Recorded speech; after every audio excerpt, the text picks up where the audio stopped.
Thomas Paine, Thomas Paine, Thomas Paine, Sam Adams, Sam Adams, Sam Adams, Benjamin Franklin, Benjamin Franklin, Benjamin Franklin. These men spoke up for what they thought was right. From their courage came such documents as the Declaration of Independence and the Constitution of the United States. From their willingness to speak what was sometimes unpopular but right, we enjoy such liberties as freedom of speech, the right to keep and bear arms, and freedom of religion. There are those who still wish to oppress our freedoms, and there are still patriots willing to stand up and defend life, liberty, and the pursuit of happiness. Men like Zeb Bell, who honor our founding fathers and what they stood for. It's now time for Zeb at the Ranch, speaking up and defending your freedoms. Brought to you by Magic Valley Les Schwab Tire Centers and all of the other great advertisers on the program. And now, Zeb Bell. Okay, enough. Enough. Everyone open up your businesses. Restaurants, churches, schools, everyone. We're hiding under the bed, scared of what if. Now, right now, we need to worry about what is. Let's go back to work. Here comes Kate Smith, and God bless America. America!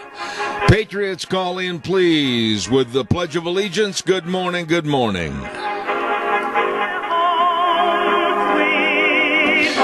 And a good morning to you and yours. Zeb at the Ranch, I'm Zeb Bell. I'll take the blame for that statement earlier. Don't worry about that.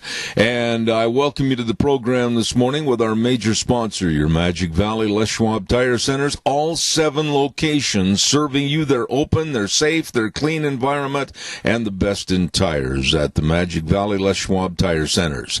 Along with Burley Physical Therapy and Rehabilitation at 1263 Bennett Avenue, Suite 2 in Burley, helping you get back to being you, and Greystone Crossing Senior Living at 1221 21st Street in Hayburn. Seniors living the good life with friends. Right now, let's go to the phone line and have our Pledge of Allegiance. Good morning. Good morning. I pledge allegiance to the flag of the United States of America and to the republic for which it stands, one nation, under God, indivisible, with liberty and justice for all. Once again, I thank you for taking the time to call in with the pledge. God bless you, sir. Call back in later, would you please? All right, thank you. Time for the weather, and the weather brought to you by K&R Rental at 256 South, 600 West of Hayburn. Yes, they have all the tools and equipment that you need for all the springtime work, all the gardening and the work on the lawn and everything else, the power rakes and the lawn and garden equipment, the rototillers. Oh, my. They've got it all, and super nice people over there. Roger and the crew get there early in the morning at 7 o'clock to serve you right there on the Burley Paul Highway. K&R Rental, 678-3122. And right now, filling in today is Scott Man with the weather. Today, then clearing off. Good morning with your Zeb of the Ranch weather forecast. I'm Scotty Cameron. Got some severe thunderstorms going to be happening today, expecting a high of 76. Those thunderstorms will continue on throughout this evening, then clearing off early in the morning, a low of 47. Now for Friday, looking for partly sunny and a high of 70. Friday night, mostly clear with a low of 42. Saturday, beautiful day, looks like sunshine and a high of 73. And then for Sunday, mostly sunny and a high of 68. That's your Zeb of the Ranch weather forecast. Have a great day. Thank you, Scotty. Appreciate it. Brought to everybody by K&R Rental at 256 South, 600 West of Hayburn. As I said, they get there early to serve you with the best of long and short-term rental on all the equipment you need. K&R Rental. You stop in, see them today. Caller, I'll be right there. Please stand by. Just got to take care of one more little matter of business here. And I want to remind everybody about Ramsey Heating and Electric, our dear friends over there at Ramsey's. I'm telling you, they've got a staff that really knows and understands everything about heating, cooling, electrical needs. My goodness.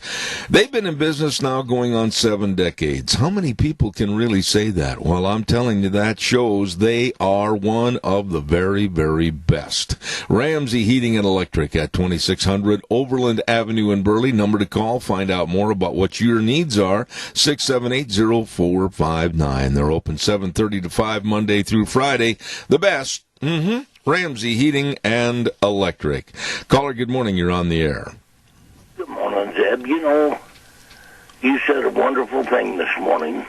Let's get back to work. Let's get some stuff done. Let's make something happen. We've been needing that said for over a month. It's ridiculous what we've gone through. This is the craziest bunch of garbage I've ever seen in my life, as long as I've lived. Let me jump in there a little bit, Jerry, with you. I waited till today. I have waited till today, and I'm not going to wait anymore. I honestly believe in what I said earlier this morning, that we're hiding under the bed worrying about the what-ifs, when the what is that we're going broke, kids are not getting their education, people are losing their businesses, people absolutely don't know where their next paycheck's coming from, and I'm going to say this to you, and a lot of people are going to criticize me. I don't care. I really do not care what the governor said. I'm sorry if somebody's offended by that. That's your problem, not mine. It's time to get back and pull our boots on and get to work.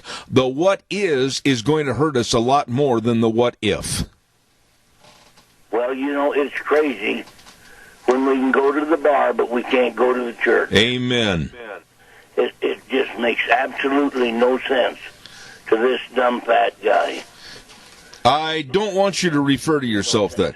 I don't want you to refer to yourself. Wait a minute. He's gone crazy. Jerry, I don't want you to refer to yourself. Say that, but well, it just absolutely makes no sense. Don't refer to yourself as a dumb fat guy, because you're not. You're a very intelligent man that has seen a lot of hardship in your life and other people's lives, and I'm fed up with it. I mean, I've had many dear friends that are advertisers and sponsors of this program nearly in tears, worrying about what they're going to be doing the next 24, 48 hours to try to stay afloat. I've had it. And for those elitists that want to come after me and write op-eds about me in the newspaper and everything else in condemnation of what I've said, that's fine. Shoot your best pen and ink. But I've had enough, and we've got to get back to work. Well, we're going to break our country. We're going against the ethics of our country 100%. Our ethics have never been lay around, be lazy, not do anything. Let's not believe in God. Let's not believe in anything. I think it's crazy what they're doing, and I just can't swallow it. All right, Jerry, thank you. Get out of your way. You have a wonderful day. May the Lord bless you and your whole audience. Oh, God bless you. Thank you, Jerry. I appreciate that. There's plenty of people out there that go, oh, you can't say that. He's going against the governor. You're doggone right I am. I am. 30 million people, and that's a low projection. 30 million people are unemployed right now. 30 million people don't know how they're going to take care of their families, how they're going to get their kids to school, how they're going to get their kids through school. They don't see a future. Over 30 million people. And we've got to stop this. We all should be unified in one voice, saying to our so-called political leaders, you make damn sure that you find right now the best of scientific research and make them work double time to get this vaccine coordinated.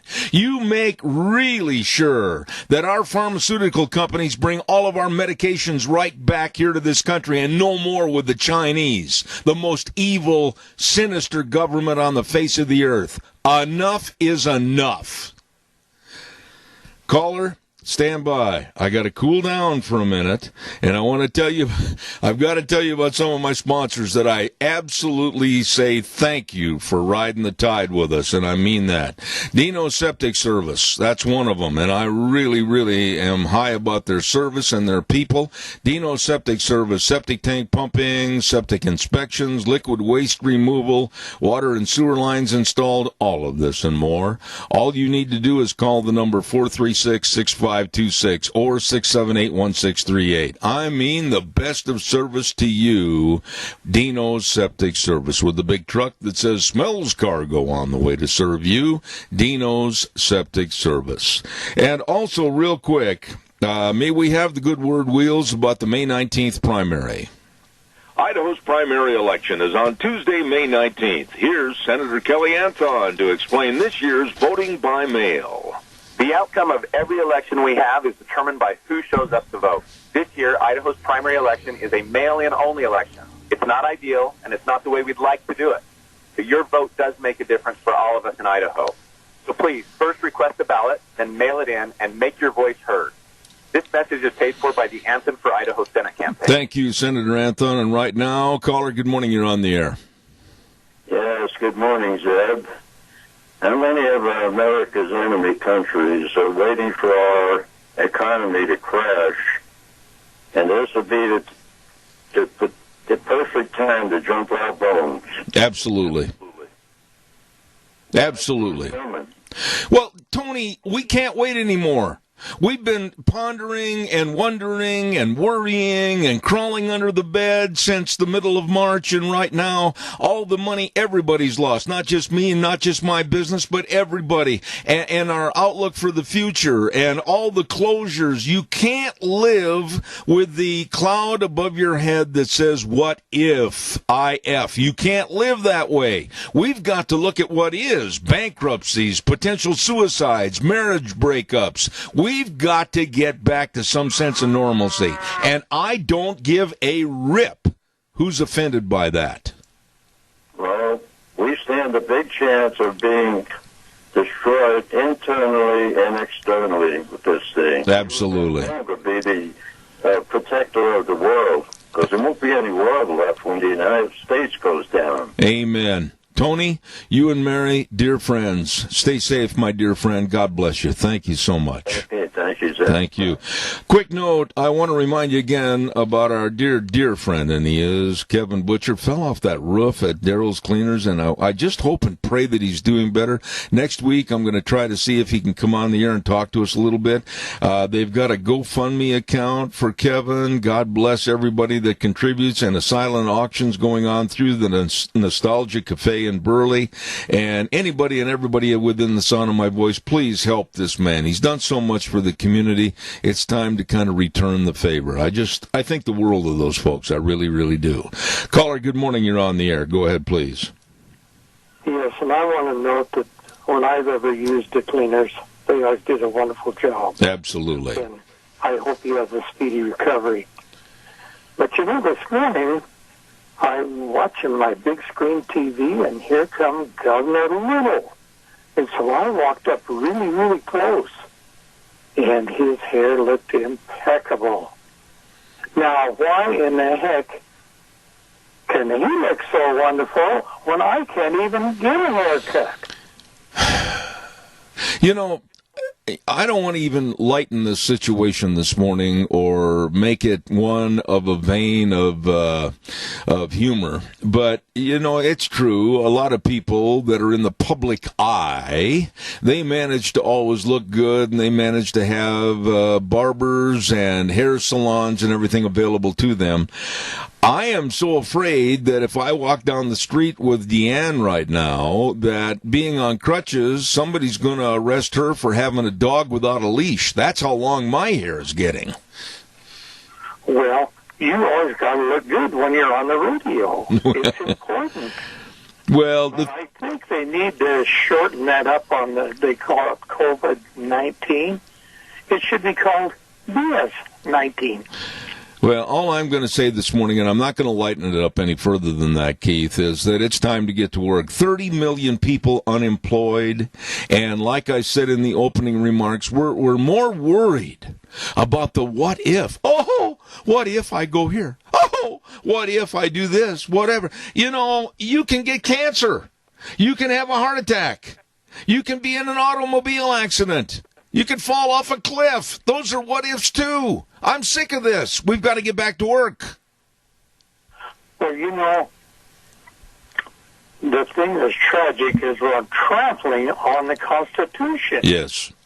Now, my hairdresser says we can't see you till the 21st because if I open my door, I will be fined $2,500. Yeah, which is garbage. That is so wrong. Yeah, well, I tell you what, it's about time to stand up and get copy. If anybody wants a copy, a paperback copy of the Constitution, call me. I'll make sure you get one. I've got hundreds over here.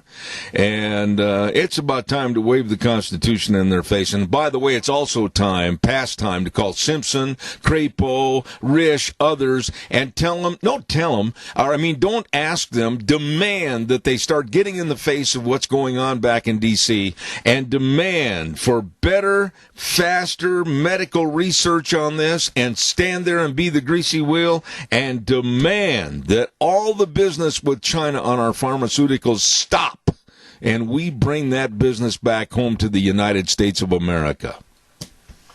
Yeah, but the problem is the governor, the buck stops there, and he is not doing a good job. Well, you can say what you want about Brad Little as far as not doing a good job, bad job, or whatever. I realize that the man's in a very, very tight place, like being between a rock and a hard spot. But now is enough. Yeah. I mean, if we wait for stages of going through May and then another stage, into June and then another stage, and into July and then another stage, baloney. And that's another word for another word that I wanted to use. It isn't going to work. We have got to get back to work. I want to go to church this Sunday. I want to see how many pastors and churches are going to have the guts, let's call it simple terminology, to open their doors and start letting people come in to worship. You know, and the thing of it is, it's been brought up, well, why don't the states just file bankruptcy? Who are they going to cause for the bankruptcy?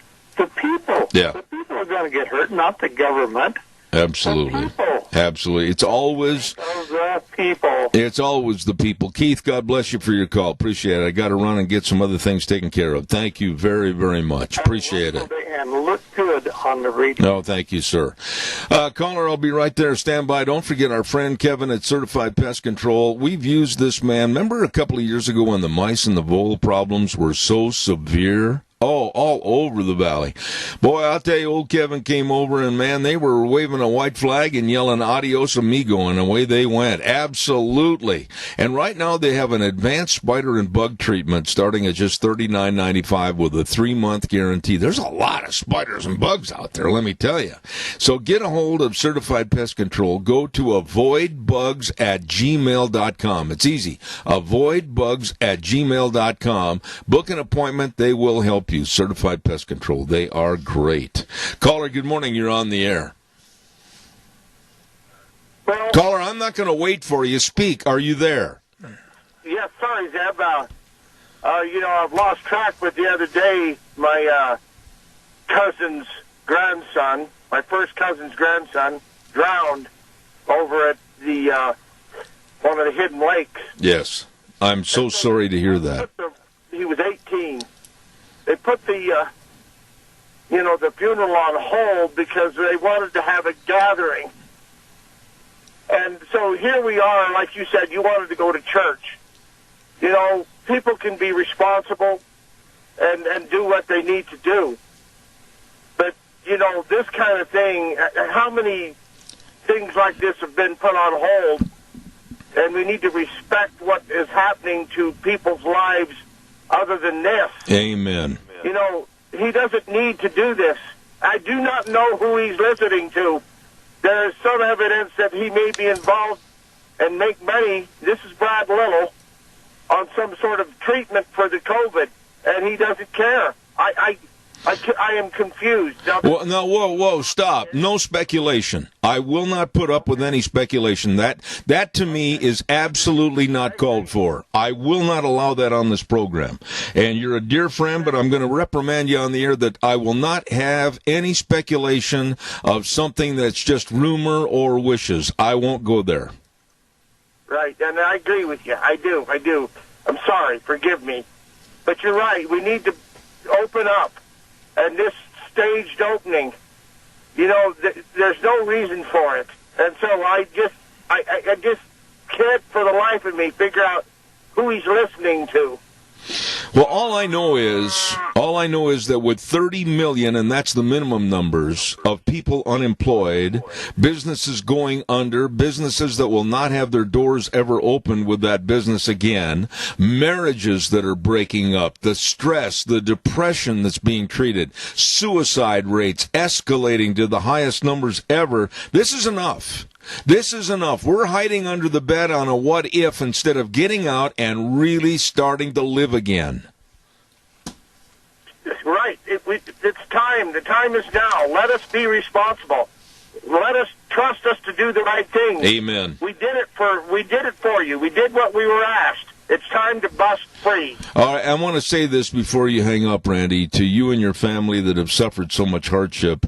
Our condolences on behalf of Deanne and I, please. God bless your whole family. Thank you very much. You probably know his grandfather. I do. I do. Bring his name up. Okay, thank you. Thank you very much. Caller, I'll be right there. Stand by, please. I want to remind everybody about Barry Equipment and Rental. Yes, that's right. The sales, service, and parts at one. They've got 3 locations. And over at the Burley location with Wild Bill Cody, they've got a location at 159 West Highway 30 in Burley, 465 Addison Avenue West in Twin with Eli, and the Nampa location. Oh, what an inventory. You bet all the Bobcats, and they've got all the trenchers and the scissor lifts, and they got the Doosan wheel loaders and excavators for all the lifting and the digging and the pushing and the carrying. You better believe it, they're waiting to serve you right this minute. Barry Equipment and Rental in Burley, Twin Falls, and Nampa. You get a hold of them today. Caller, good morning, and thank you for being on the air. You're welcome, sir. I'm with you. I mean, so the what if? So you go out and you cross the street, people have been killed crossing the street. Amen. You go out and work in your yard, and people have been killed by falling branches, by lightning strikes, but you stop going out and working in your yard. I mean, we need to stop this. Do you have to take that call, or are you going to be with us for a moment? No. The fax is going to grab it. Oh, okay, the fax. Well, all I'm saying is, and I'm mad enough this morning over this, that I will say that if Governor Little, who's been a friend of mine for a long time, I've known him, and I've roped with him. We've chummed around, sat and ate together. I mean, I know the man very well. I know he's between a rock and a hard spot making decisions, but enough is enough.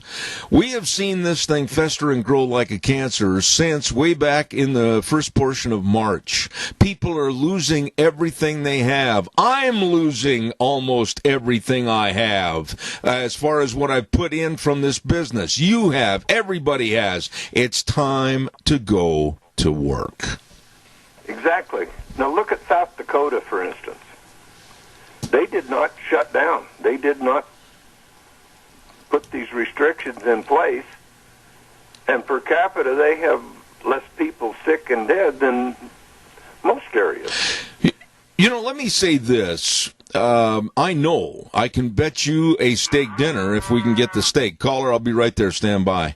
That I'm going to take a lot of repercussions against what I've said. I know it. It's going to be coming in like a tidewater right after the program.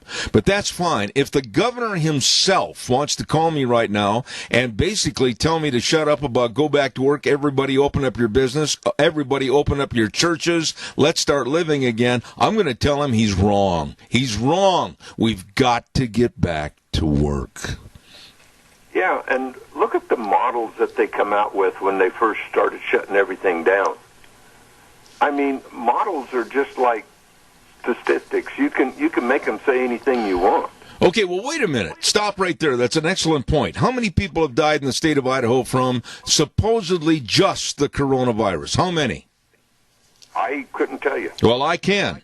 Right now, as of this program, there has been, unless there's been a change and switching of the numbers, 53. 53. How many people died during last year's 2018-2019 flu season? Tell me that. I'll have to ask you for the... 58. Wow. What does it tell you? You want to know something else about facts? Let me give this to you, Doug. 55 of the 58 were well over 50 years of age. One was under the age of 18. Two were between the ages of 19 and 49. So 58 people died from the flu last year. 53 so far from coronavirus. I'm not minimizing life. I'm giving you hard, cold stats. And everybody's crawling under the bed for the coronavirus, and we're losing our businesses, please. Yeah, you're exactly right, Sam. And, I've been listening to and hearing the stats in Cassia County and Minidoka County.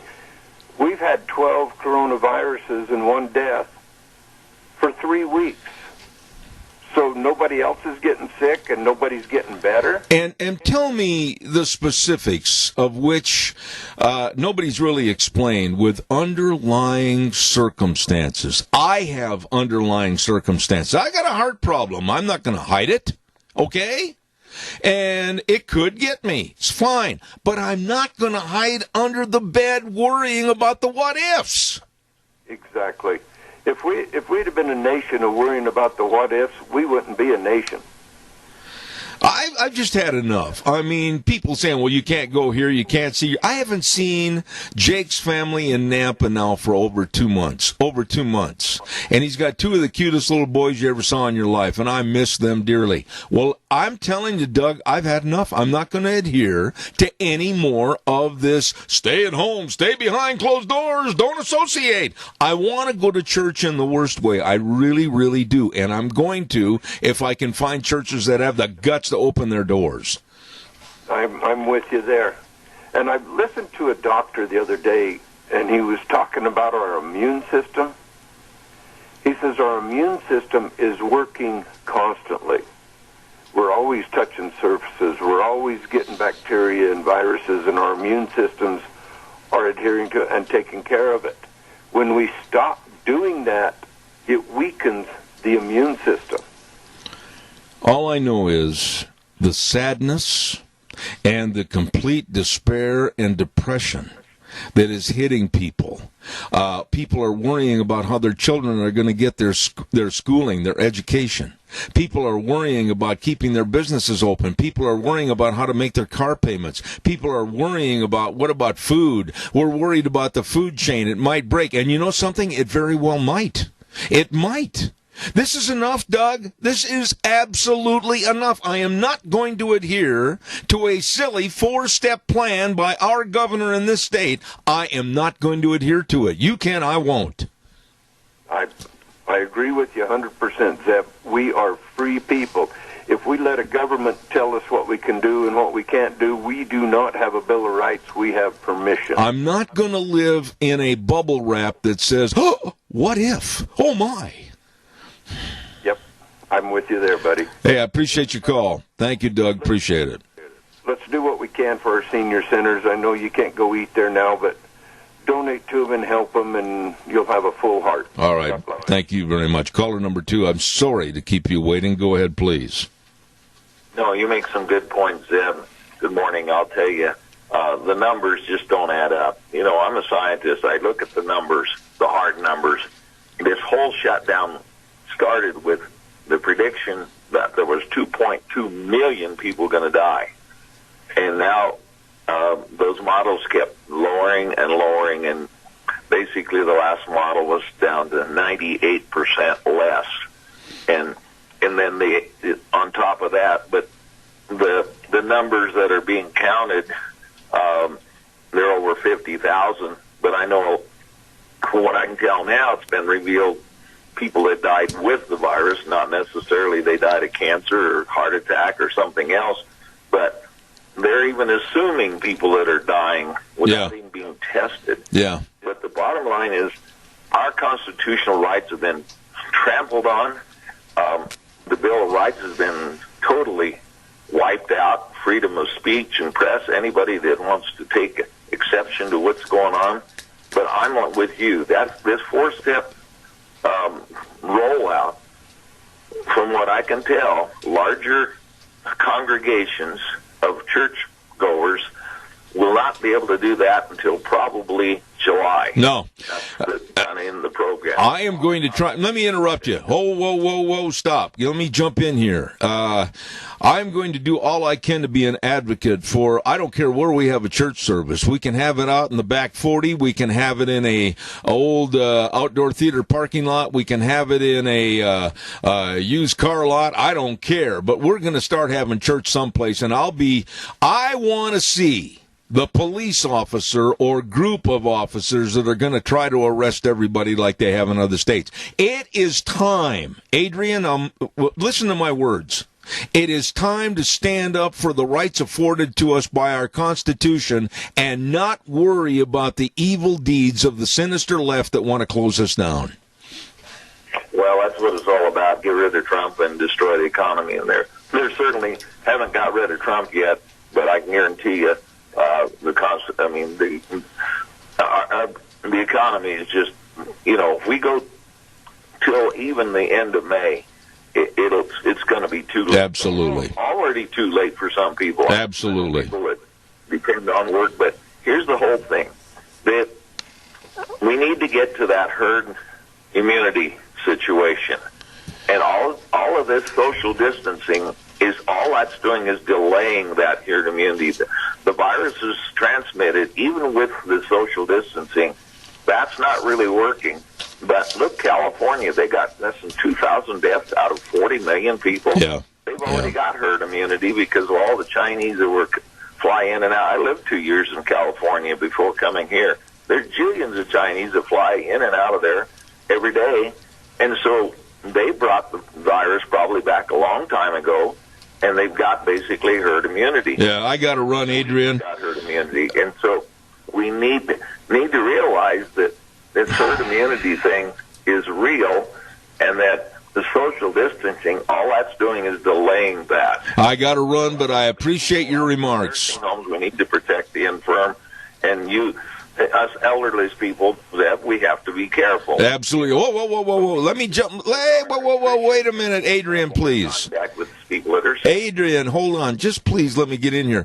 I've got a lot of people to get on, and I've got to get another commercial in, but your points are so well taken. I absolutely agree with it, but you know what we need to be doing, and don't come back with a long answer on this. We need to be grabbing the necktie of all of our so-called political leaders and saying, we want this done now. We want a power play. We want to demand faster, better medical research and not sit back with just lip service. We want to demand that China is not involved with any more of our pharmaceuticals. All of these things need to be done, and we got to, as an American society, demand, not ask, but demand.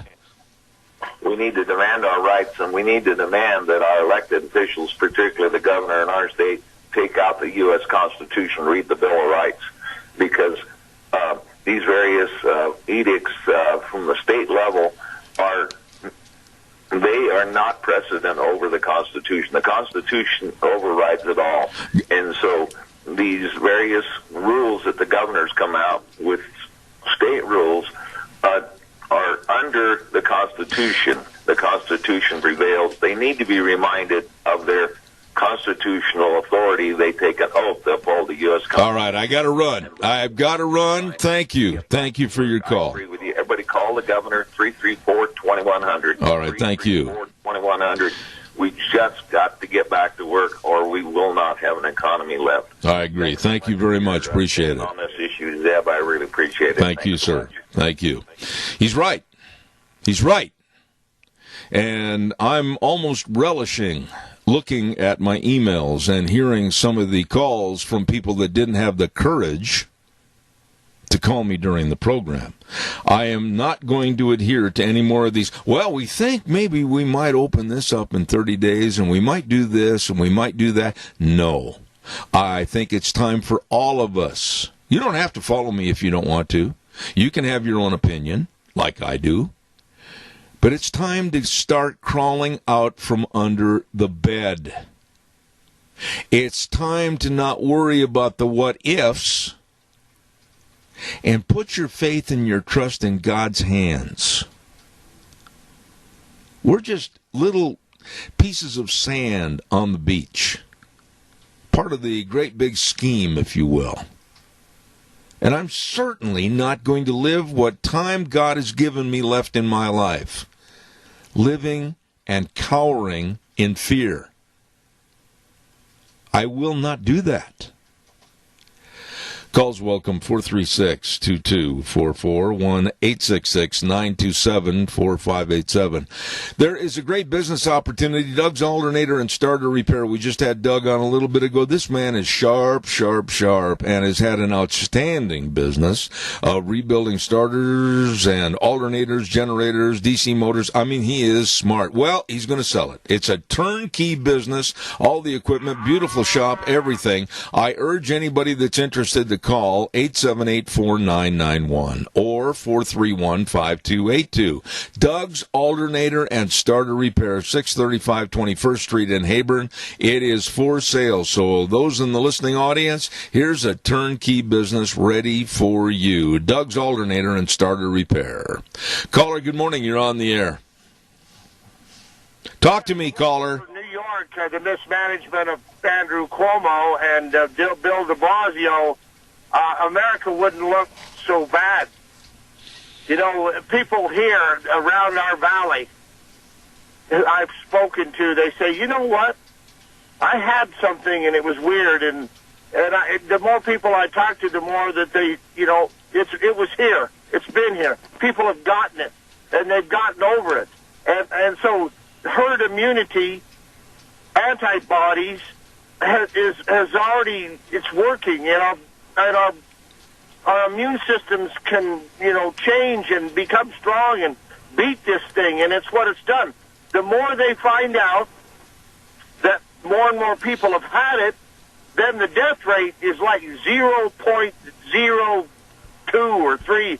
It's so minute, and young children are just absolutely, there's absolutely no evidence that shows that they will, you know, get it and die. Now, there are misleading death certificates that say this child died of that when they actually may have had it, but they died of something else. Yeah. And across this nation, this kind of misrepresentation of death is a scary thought. Well, yeah, but I think both of us can agree on this, Randy, that neither one of us is trying to minimize at all a death of any person. I mean, the taking of a life is so powerful, and it's so destructive to family and friends. I'm not minimizing that at all, but my whole point this morning is that we can't live in a what-if situation. We are all going to die. That is a fact.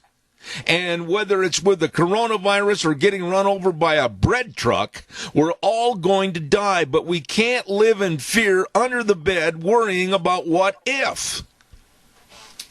Absolutely not. And see, that's the thing, see? Again, we need to be allowed to be the responsible people that we are, and not being told. At least, you know, the governor of Maine, she is completely out of control. I hope across this nation that the people realize what they've elected as for governors and something is done about it. I hope we have the will as free people and go vote these people out. Absolutely. I appreciate your call. I do. And thank you for calling back. God bless you. Thank you much. Yeah, bye-bye. You know, there's so many things that need to be said. Randy brought up Bill de Blasio. What a despicable, disgusting human being. He's the mayor of the largest city in the United States, New York City. And he's a complete fool. He is. He told basically the Jewish community in New York that if they tried to worship, they'd better not, or they're going to be arrested. But wait a minute, stop right there. But nothing was said to the Muslims going to their mosques. I do not blame the Jewish community at all for being outraged and incensed against this stupid, stupid man, Bill de Blasio. But it's not just old buffoon Billy that's causing the problem. It's all across the nation. I absolutely urge all pastors and all churches to open up their churches and say, please, let's worship and pray and honor the good Lord above. We can do it with common sense. We can go in, if you wish, with masks, and we don't have to have the social gatherings with the standing close to each other at fellowship coffee hours or anything else. We can make sure that we wear gloves and the hand sanitizer, but we have every right to worship. And I just want to see who's going to have the backbone and the spine to stand up and say, enough is enough. God comes first. And we start to worship. Calls are welcome, 436-2244, 1-866-927-4587. I want to give a great big shout out to some folks that are just absolutely specialized in what they do to serve you with the very best of hearing. That's right, hearing is so important, and hearing health. I mean, when you notice a diminishment in your hearing, it can be addressed, it can be helped. Please get a hold of our friends at Mount Harrison Audiology and Hearing Aids. The number, 312-0957. They're right behind the Minidoka Hospital, across from the emergency room, waiting to serve you. Please give them a call, 312-0957. And right now, here's Scotty with the weather. Today, then clearing off. Good morning with your Zeb of the Ranch weather forecast. I'm Scotty Cameron. Got some severe thunderstorms going to be happening today, expecting a high of 76. Those thunderstorms will continue on throughout this evening, then clearing off early in the morning, a low of 47. Now for Friday, looking for partly sunny and a high of 70. Friday night, mostly clear with a low of 42. Saturday, beautiful day, looks like sunshine and a high of 73. And then for Sunday, mostly sunny and a high of 68. That's your Zeb of the Ranch weather forecast. Have a great day. Scotty, appreciate it, man. Thank you so much. And don't forget, Mount Harrison Audiology and Hearing Aids, serving you with the best practices and technology for your hearing health. Call them, 312-0957, Mount Harrison Audiology and Hearing Aids. Absolutely. I'll tell you something else that needs to happen in this country, starting now, right now. And that's our sports. We need to have something to cheer on. We need to have something to look forward to. All the businesses connected with Major League Baseball, whether it's the concessions or the groundskeeping, or whether it's the parking lot attendants or all the ticket takers, doesn't make any difference. They're all suffering. They all depended upon that income from April until October. It's gone. No. Baseball needs to open up right now, and I would say they need to go into a condensed, very severe, if you will, training schedule right now and open up by June 15th on a shortened season. We need it. Caller, good morning. You're on the air. Good, Zeb. I've been kind of listening here, and I've been paying attention to the governor. He's been on Facebook several times in the last 6 or 7 weeks, and I've been watching his live feed and trying to piece together every little bit of information I can.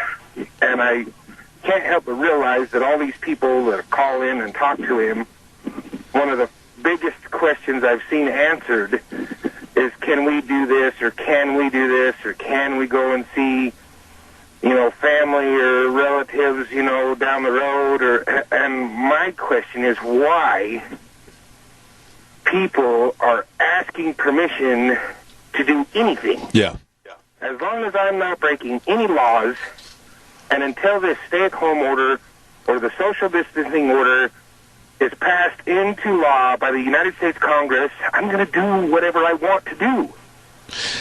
It is a blessing for me to hear someone else call and say that this morning, because I'm going to go up to my daughter and son-in-laws.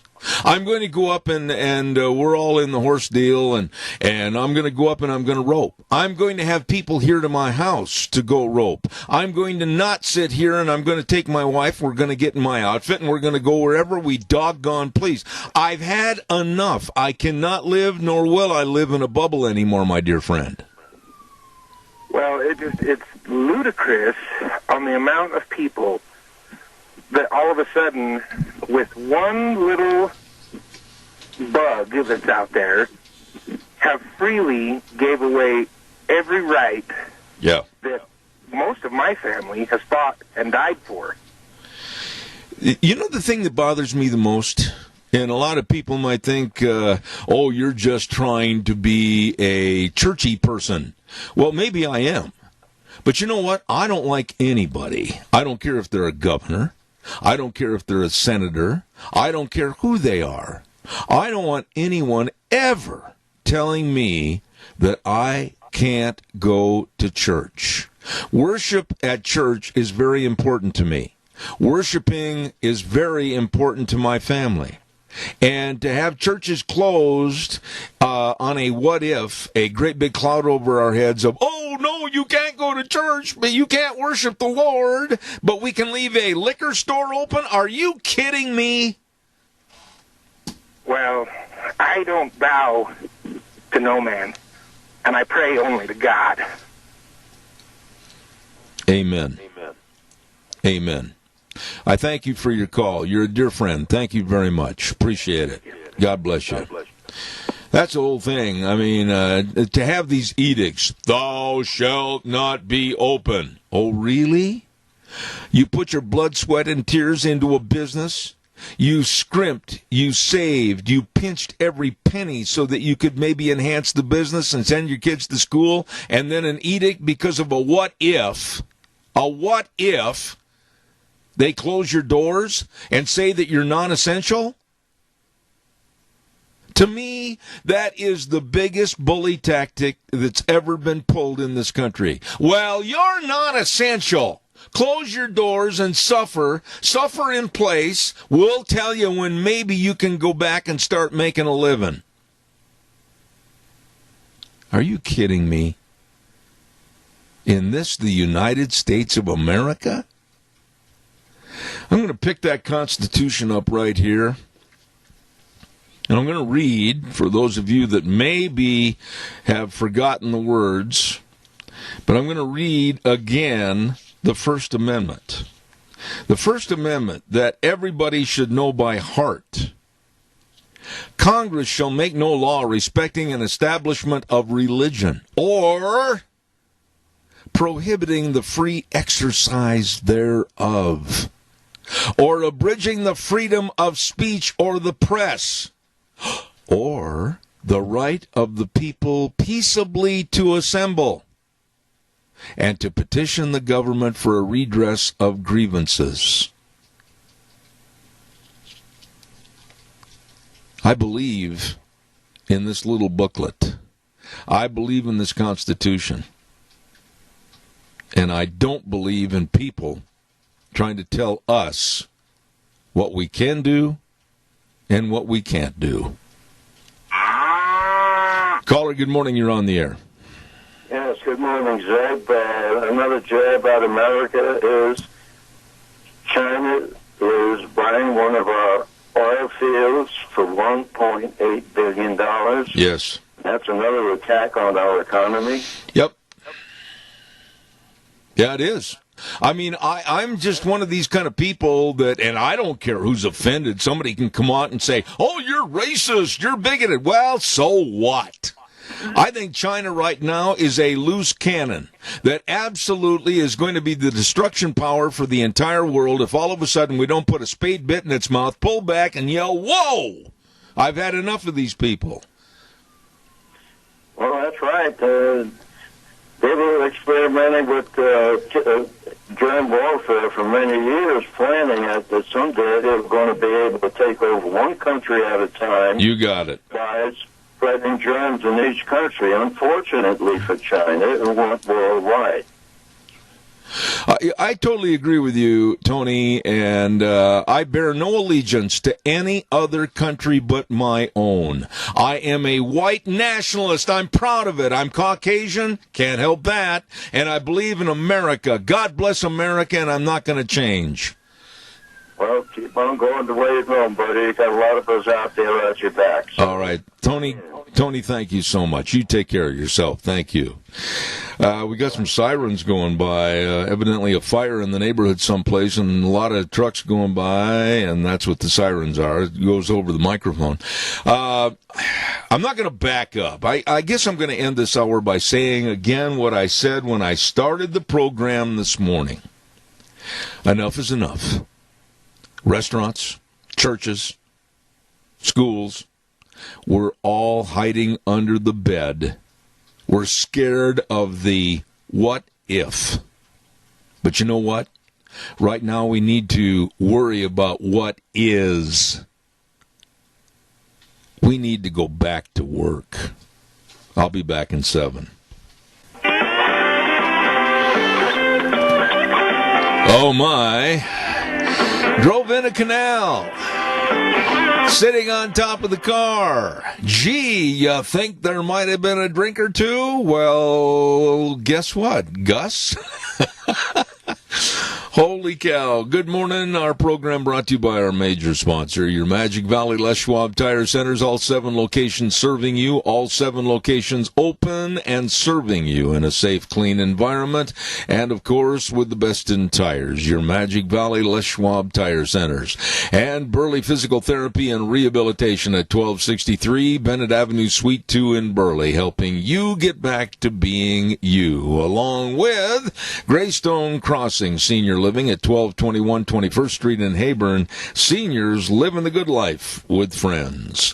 Right now, my old compadre Wheels has got this good word for the May 19th primaries.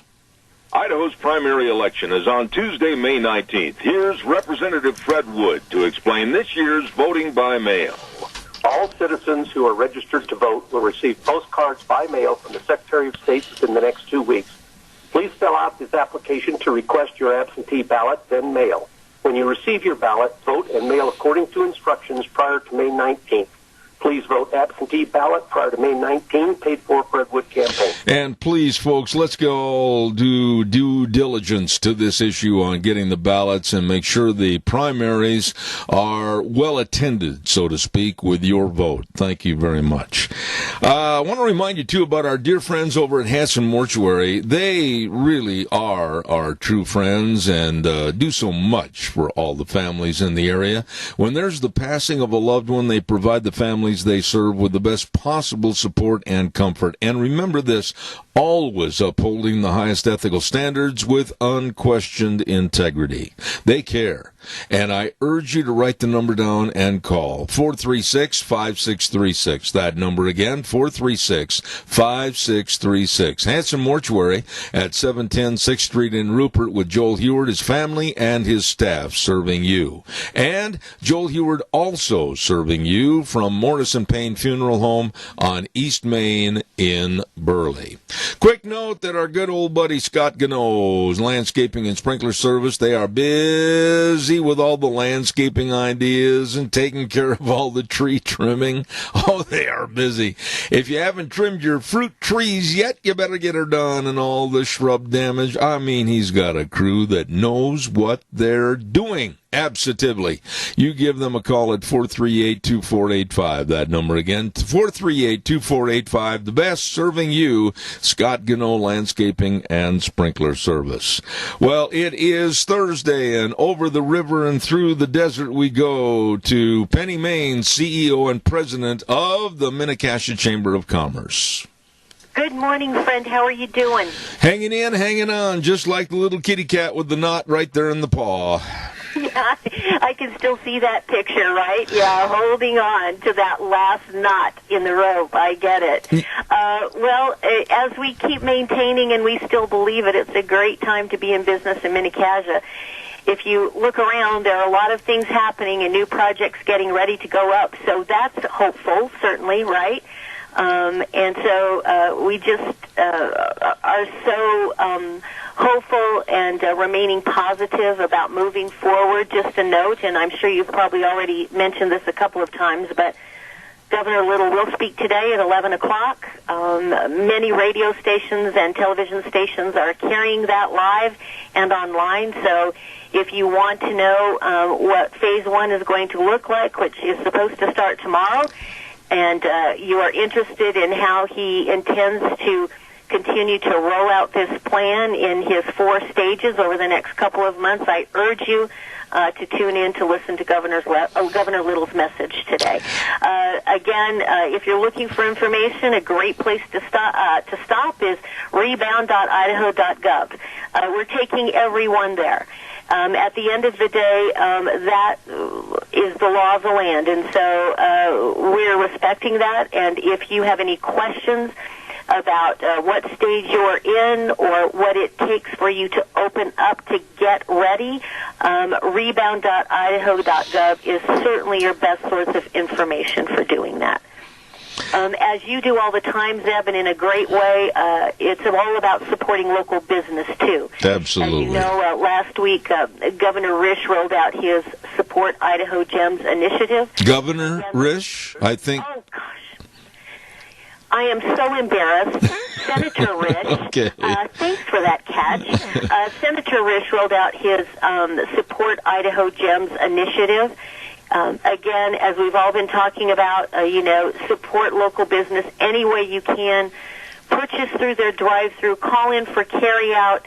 Buy gift cards. And if, again, you can't afford to do that, if you've got a social media, Facebook page, something to that degree, then let's give these folks a shout-out and tell them thanks for suiting up. Absolutely. And showing up and doing business every single day, these folks, and we're so appreciative, of all of these local folks especially.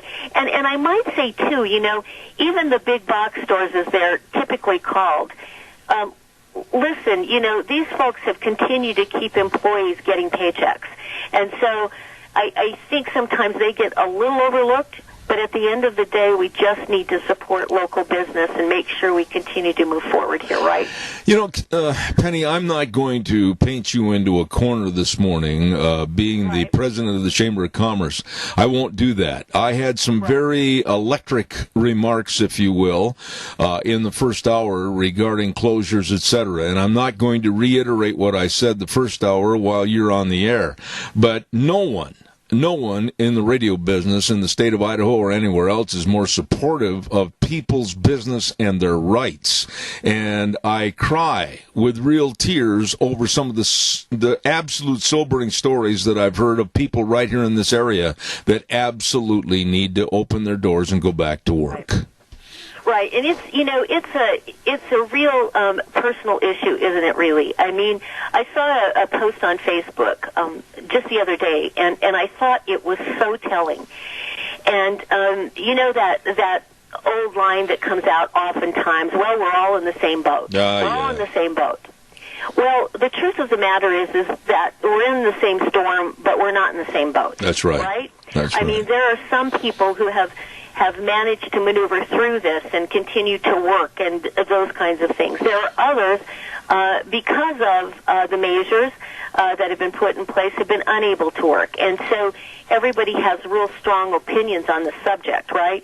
And so at the end of the day, from the position of the Chamber of Commerce, we are here to support business, absolutely. And we want the economy to thrive. We want to open up. We want to see us come back to some resemblance of norm, right? By the same token, we don't want people to get sick. We don't want people to have to deal with this terrible virus.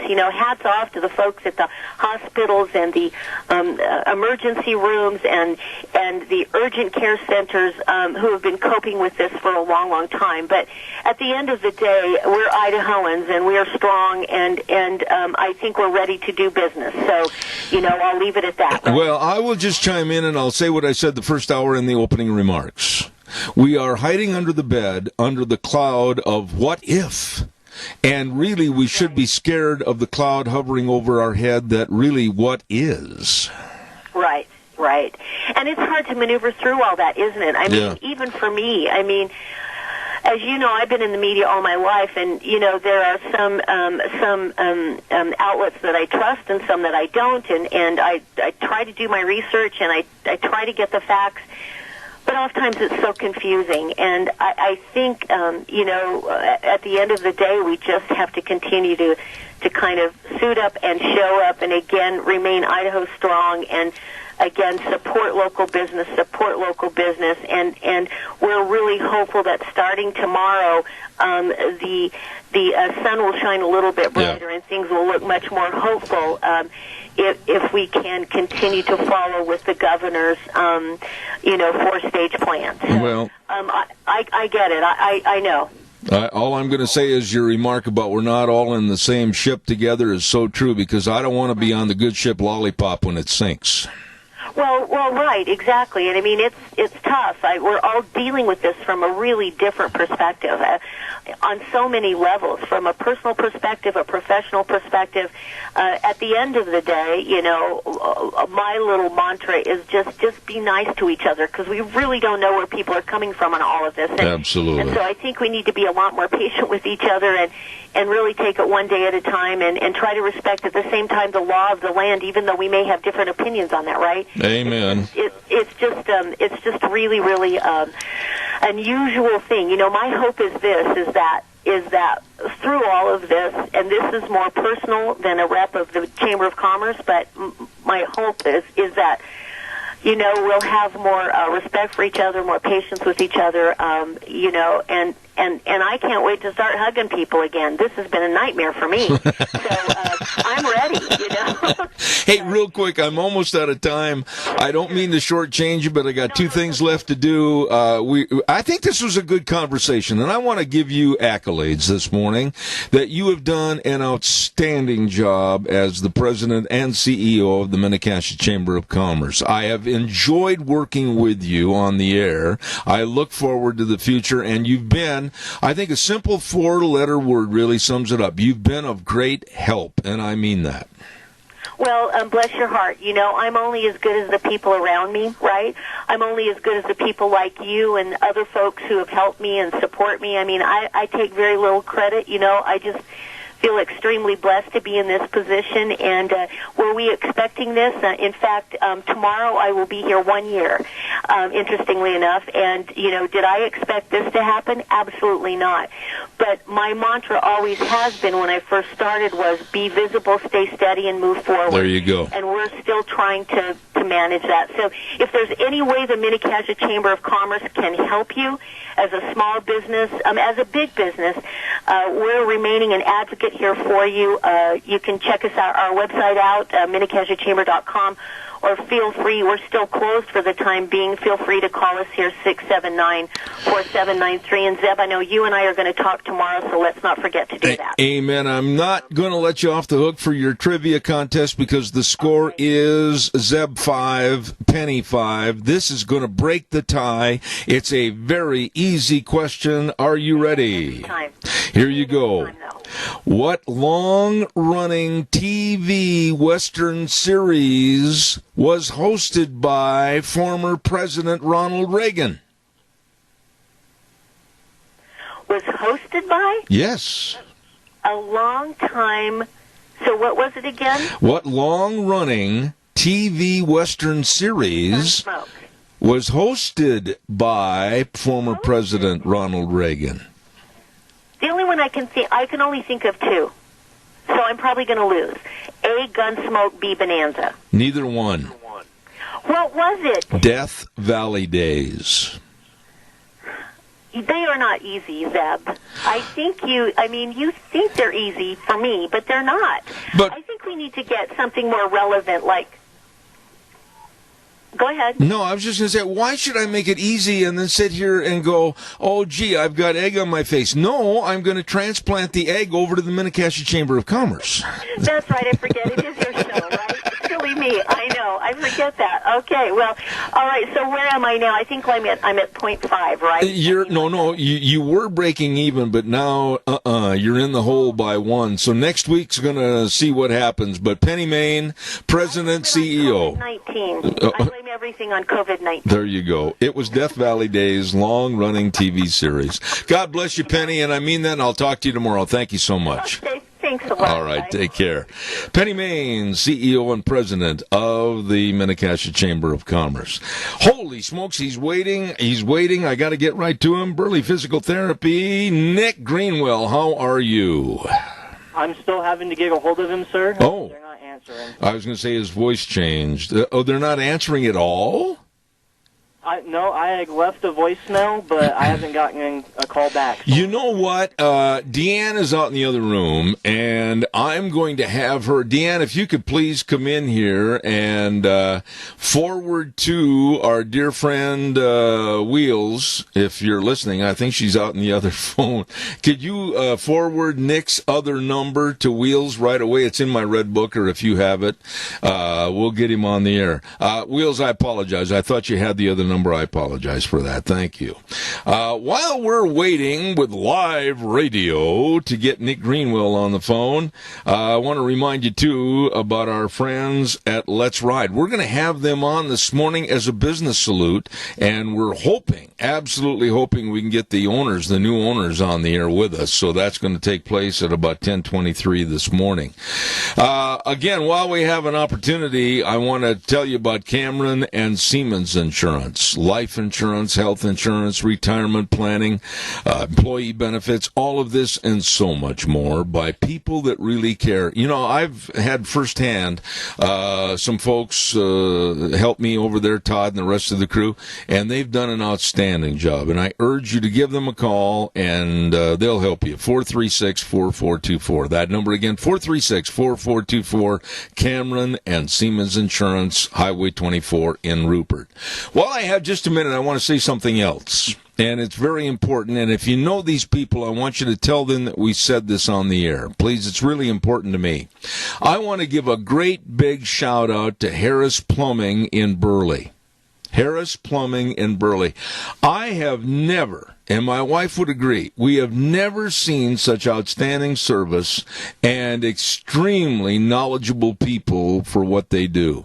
I am so proud of all my sponsors on this program, and we had a little circumstance come up in Harris Plumbing, Johnny on the spot, and they were here yesterday, and I just want to say how much I appreciate people that adhere to the good business practices of service. And I mean that with the great folks at Harris Plumbing. And I know if you're looking for a plumber, I know who I'm going to recommend to you, and that's Harris Plumbing out of the Burley area. Absolutely good. Okay, we got that done. He's going to give him a call. Thank you. And what now? What are you pointing at? I have no idea. The phone? I don't want this phone. It rang? Well, that's all right. We're waiting to get a hold of Nick Greenwell. Yes, Wheels. I texted you to let you know that he's on the phone for you. Oh, you're a good man, McGee. We had just a little problem this morning, and I apologize to an old partner of mine over at Burley Physical Therapy and Rehabilitation, and that's Nick Greenwell. Good morning, Nicholas. Just waiting on you, Zeb. Well, you know, sometimes telephone numbers and everything else get lost in the shuffle, and I apologize. I'll take the blame for it. Well, the mind is the first thing to go, Zeb. No, it's not. Hey, what's going on at Burley Physical Therapy and Rehabilitation? Hey, we are doing everything we can to keep our head above the waterline and to help the good people of Burley and Minidoka keep moving in the right direction until all this craziness passes us by. You know, I'm going to say this, and you don't have to agree with me by any stretch of the imagination, but it's time. It is time to go back to work. It is time to start thinking about the now and not the what ifs. If people have physical impairments, they are recovering from a surgery or an accident, that's the now. We can't live under a cloud of what ifs. They've got to take care of themselves. Yeah, and we're actually starting to see that now, Zeb. There are certain facilities that have opened up just a little bit, and so we're starting to see a few post-operative patients, knee replacements and things like that kind of start trickling back into the office here, and so I think we're moving in the right direction. Amen. You know, you've provided so much of a service, and I want to emphasize that word service to your patients. What have you been doing the last couple of weeks where your life and a lot of people's lives and businesses have been in turmoil? What have you had to adjust to? Obviously, it's been a little bit slower than normal, just with the reduction in the number of elective surgeries, and just with the public fear of contracting the virus if you go out too much. And so we have been down a little bit, but we're focusing hard on good one-on-one care for the folks that are coming in right now, and then we have been reaching out to a lot of our clients on either the telephone or through Skype or through some sort of a telehealth conference to make sure that they're moving in the right direction, that they have the exercises and the stretches that they need. We're doing a lot of emailing of home programs, and we're actually even going out and doing home visits for those that can't come to see us. So we're being as flexible as humanly possible. You are doing a great job. This might sound like it's off the rails, but it is related to you and what you do. I've had a lot of people call and say that have already started working in their gardens and everything. Oh, my goodness, my garden knees. I can hardly get up. I can hardly move after being crouched down in the dirt and everything. A lot of people, I think they need to plan kind of like athletics. If you're a tennis player or whatever, you got to kind of prepare yourself for that kind of exercise, don't you? Absolutely. I'm a good example. I've been out working in the yard and this good weather, got the garden in, and of course the wife has all kinds of lovely, giant, heavy planters that I need to move around 17 times before we find the right spot for them, like any good man. And holy cow, getting out of bed in the morning is sometimes a challenge. So absolutely, this time of year always screams back pain for us. So we encourage people to warm up and do a few stretches and kind of get yourself in a little bit better shape to get out there and do that thing in the garden or in the yard or trimming the trees or whatever it is. And anybody wants to swing by, we offer free consultations and free home programs for things like that as well. Nick, let me ask you just mentioned something. If a person goes out and lifts something or bends over and has a strain or a muscle problem in their back, is that probably going to be a recurrent problem in the same place? Does it open up the door for more problems in that area in the future? It could very well, depending on what it is. If it's a simple sprain strain, where we just have literally just sprained a muscle or strained a muscle, then not necessarily if you take care of it. But, if we're going deeper into more structural issues like disc problems and ligament problems, then absolutely it leaves you more susceptible for recurrent problems in the future. You bet. What about arthritis? I received a lot of letters in the last couple of weeks, emails, and when we have Vicky's Country Garden on the air, we're talking about gardening and everything, and a lot of people are saying, well, my hands are getting so full of arthritis and everything. Are there any exercises or anything that can be done to help eliminate or try to slow down arthritis? It's hard. Arthritis is one of the biggest things that we see, particularly in the hands and elbows, during this time of year where we're clipping things and planting things and doing those kind of things. I see all kinds of folks that come in with, generalized arthritis in their hands. And so really we don't want to do a lot of resistance for that. Obviously we have inflammation of the joint, and so we want to do light level kind of lubricating things without a lot of resistance. Heat is our best friend with that, so paraffin baths and things of that nature are always good. And then really kind of thin, maybe like a isotoner type glove or something like that to offer a little bit of joint compression oftentimes helps tremendously. But really the biggest thing is rest it when you can and do really, really light range of motion exercise and not a lot of resistance. Okay. Now, bring us up to speed. I've got about a minute and a half left. Bring us up to speed as to what's going on right now at Burley Physical Therapy and Rehabilitation, what you're offering, the hours, how do they get a hold of you, all of that. You bet, right? Yeah, 678-1191 is our phone number over here, and we are back to business as usual in terms of hours. We're opening at 8, and we're here until between 5 and 6, depending on the night. And so give us a call, and we're as flexible as we can be. And same over at Elite Fitness.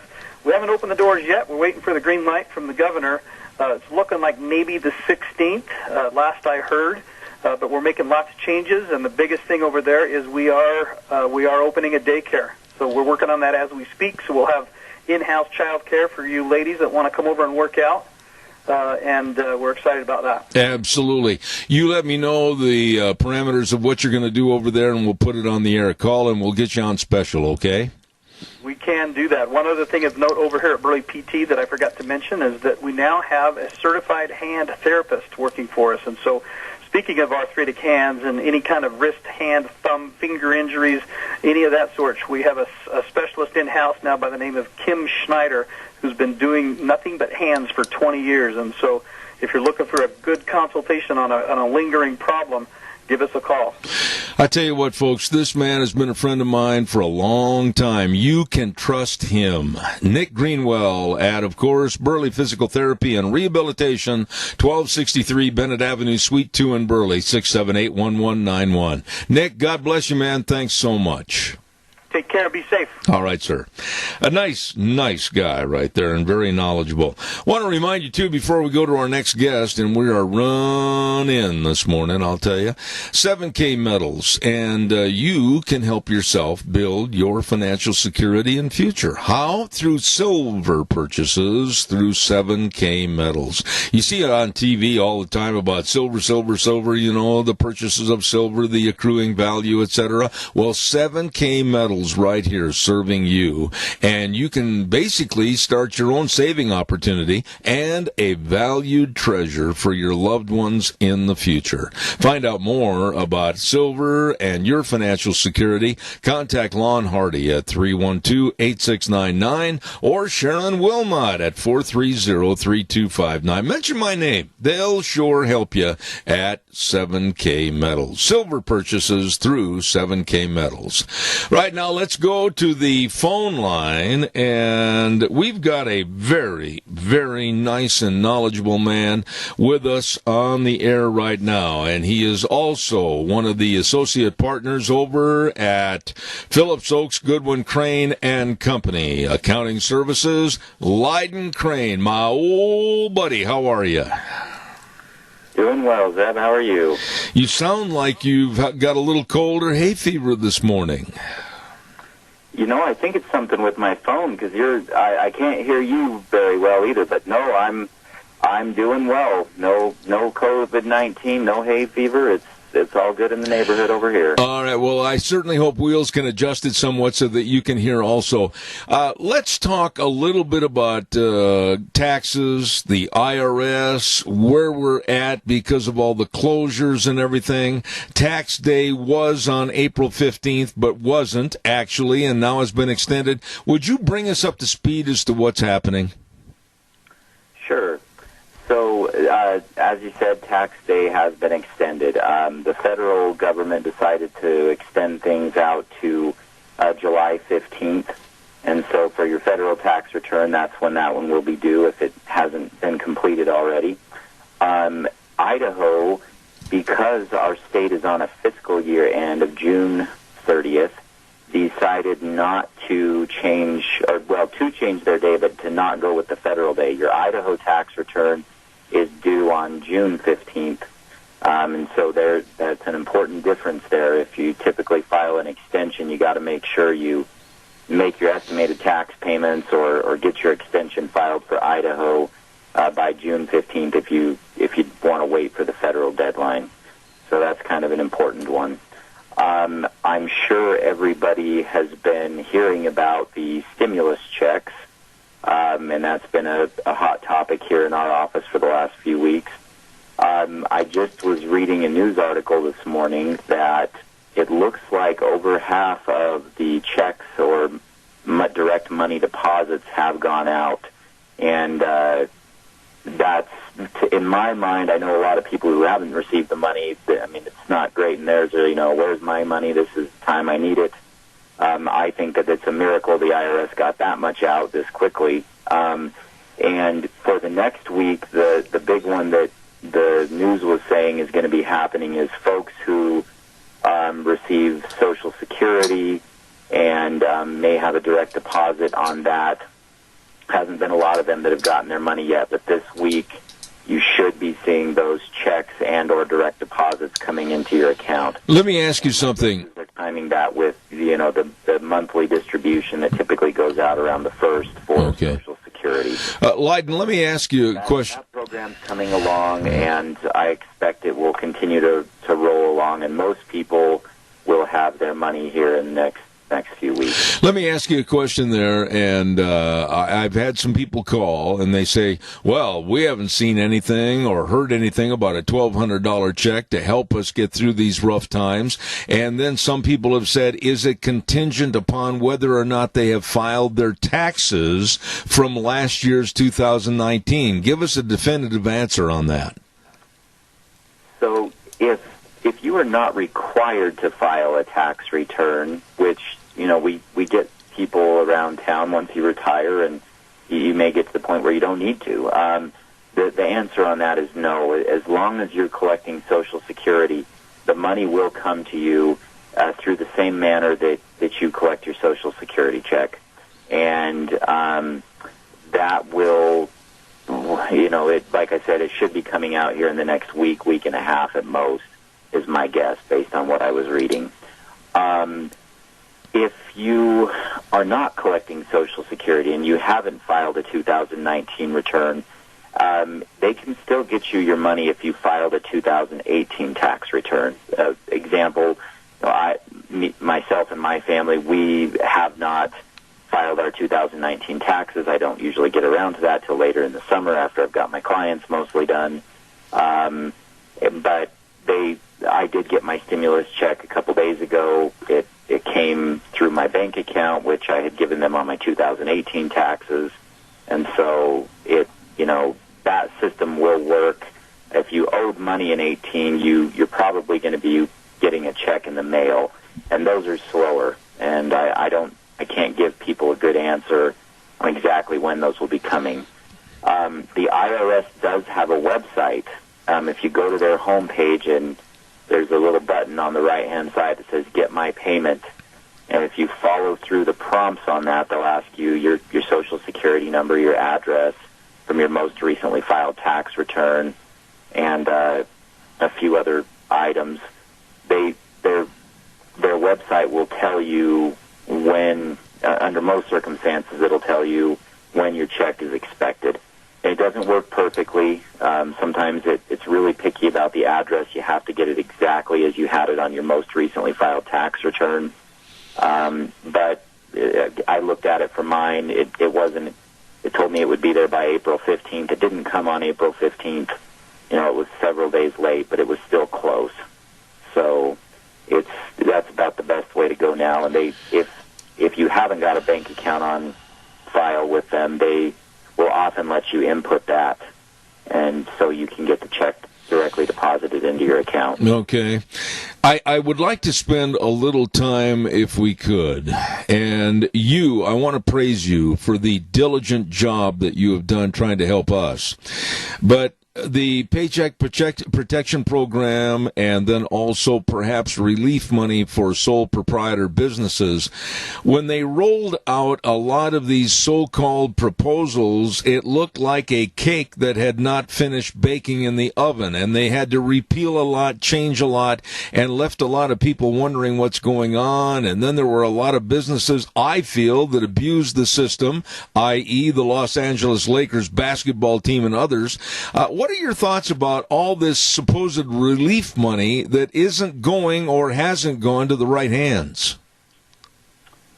Well, your observation on the law being half-baked is completely correct. I don't even think they got it in the oven. It was just a bowl of dough. It's becoming more clear all the time that there's a lot of political pressure from the executive office and from the public to change things, and we've seen it once or twice already where the original rules have been modified or public pressure has been applied to get certain companies like the Los Angeles Lakers to try to give the money back. And there's some notable examples of people who took the money and did give it back.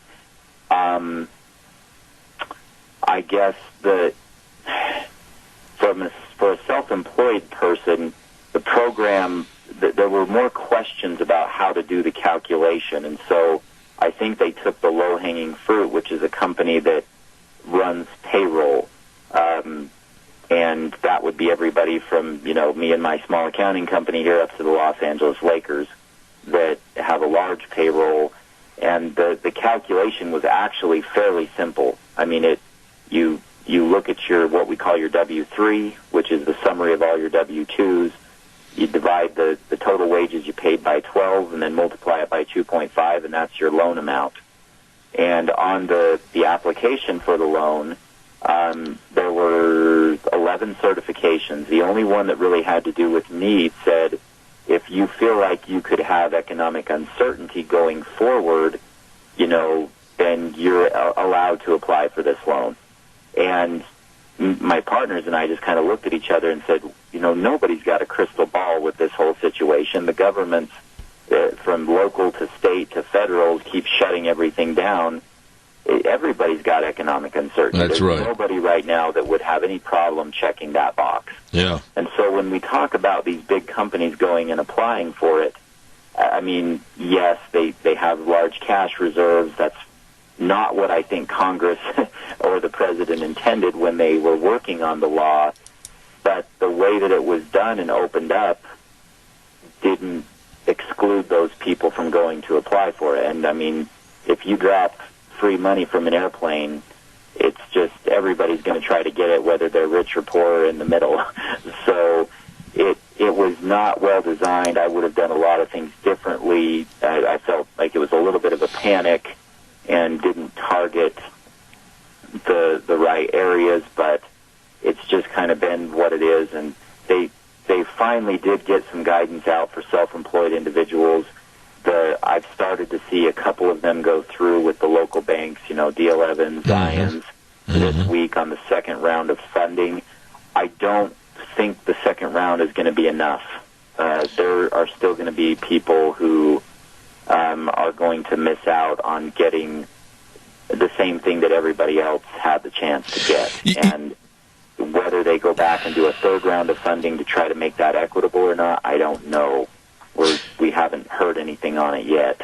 Well, I think they're just kind of waiting to see what happens right now. Let me jump in and ask you something right there. And you're an accountant that has to go through all these thousands and thousands of pages of edicts that come down the pike from the IRS and all these relief money funds, etc. Wouldn't it have been easier to just start at the bottom of the tree, the bottom, like you said, the low-hanging fruit? Wouldn't it have been easier to go to the smaller businesses, the SBA, and work up, and then you wouldn't have had all the greed and the mistake from like the Lakers basketball team and also Harvard University that has billions and billions with B's of dollars in endowment funds? Wouldn't it have been easier to work from the small person on up? No, I don't think that it would have been. Actually, and the reason I say that is the calculation for somebody with the smaller business is actually harder to come up with because those individuals do have to have their taxes basically to a rough draft or at least close to a final draft stage before you can do that. And there were a number of questions that had to be answered when you're looking at a self-employed individual, like, do you include depreciation? Are we going to take mortgage interest off? Or what receipts are we looking at? Is it an average for the last couple years or just based on the 2019? So from an ease standpoint, no, unfortunately, it wasn't an easy answer. And I think they were also looking at some of the larger employers. I don't know how many employees the Lakers have, but you take a typical company here locally, some of the bigger ones that may have between 25 to 100 employees, and when they were looking, when you look at it from a political standpoint, where can we do, make the most impact, the most good? I think they were trying to keep and give money in a single lump sum to somebody that was employing 50, 100, 200, 300 employees, because with one single loan, you basically help 200 or 300 people. Now, whether that's right or not, that's up for debate. But just simply from an ease perspective, I understand why they did it. I don't agree with it, but I see what they did and how they did it and why So, Leiden, from where we are now, and I think this is kind of looking at a crystal ball, but you do work with numbers every day. From where we are now, not only in the state of Idaho, but across the board, all of the United States, with basically almost a 2-month shutdown in this country of our economy, what, as far as you're concerned from a accountant, can we ever rebuild the building blocks of our economy back to where we should be, or are we on the edge of the cliff that might very easily fall into a depression? Well, from a numbers standpoint, I don't feel like we're on the edge of a cliff. And, you know, I watch through our securities business, the stock market, you know, several different things that are kind of indicators to me. And I feel like we're just the tiger that's been caged. We've had 2 months off, but there's been no major asset devaluation or, you know, assets that are no longer being used. There's still a lot of people with money sitting on the sidelines ready to invest. I don't think we're in too big of a world of hurt there. Locally, the ag industry, that's a major concern for me. I think we've got storage and plenty of food laying around. You know, we've seen people dumping milk, and potato contracts have been cut. Beef prices have gone in the toilet. They're not butchering hogs and other things like they were. But the food industry now, because of the way we do refrigeration and storage, keeps, you know, the barley guys I know, the potato guys I know, the sugar beets, they all have storage and several months of backlog that they can fill their orders. And they've had to shift gears to the way that they get their product to the market, because the restaurants and food eateries have had such a large market share. Those people, you know, we package everything to cater to them. You know, there's 50-pound bags of French fries that go to McDonald's, and now people are eating at home more because we're forced to, and so they kind of have to retool and try to find what's going to be the new norm. You know, are we all going to go back to eating at restaurants, or are people scared now they want to eat more at home? They might, you know, I still like French fries and I want to buy a bag, but I can't go to the store and buy McCain's French fries in a 1-pound or 5-pound bag that'll feed my family. It's, you know, I can't eat 50 pounds of French fries in a weekend. So there's a few things that are going to have to change there, but the people aren't going to sit by and just take this. There's still demand, there's still markets, and people are already getting tired of it. So as long as there's not another major outbreak to where we have to or are forced to sit in our homes for another 2 to 3 months, I expect us to come out of this. I don't think it'll be, you know, within a month. It may take another 12 months, but a major recession, I don't see it for any reasons that I currently have in front of me. Okay. I will say this, that it's time to go to work. In the first hour, if you were listening, you probably heard my dissertation that I think it's time to crawl out from under the bed and stop worrying about the what if, because the what is cloud is hanging over our head right now, and that what is, we know what it is. We're all going to go broke if we don't go back to work. Yeah, that I can agree with that 100%, and I'm eager to see that happen. I think we understand the risks. You know, yesterday there was a drug that came out that sounds like is going to get approved as sort of not a way of curing it, but at least a way of relieving and helping people get better. And so as those things start to come out, the cure has been far worse than the disease, and hopefully the government doesn't go bankrupt trying to give us all of this free money. That's probably your biggest risk. And if we can get back to work and kind of get back to a little bit of normalcy, we'll be just fine, and we'll make it through one way or another. And, you know, individual businesses will be, the results will vary there, and I hope for everybody here locally will find a way to make it and support people that, are in trouble. But overall, I think we'll make it, and there's going to be tons of opportunities to come out of this if you're diligent and kind of look for them. Leyden, I've only got a few moments left, and then during this half hour, your company, which is Phillips Oakes Goodwin Crane and Company, sponsors our weather forecast. I'm going to let you kind of do your own commercial leading into the weather. What do you want your clients and your people to know about your accounting firm and what you're doing right now to serve the folks? Certainly. We have been in business here for over 50 years, helping people with everything from books, payroll, to their taxes and financial planning. We are listed as registered investment advisors with a company up in Boise called Legacy Wealth Management, so we can help with retirement and stock planning. And as I said, I think there's a lot of opportunities that are coming up. Recently, we've put in hours upon hours. I've spent the last 2 or 3 weeks helping different companies try or to receive these payroll protection loans.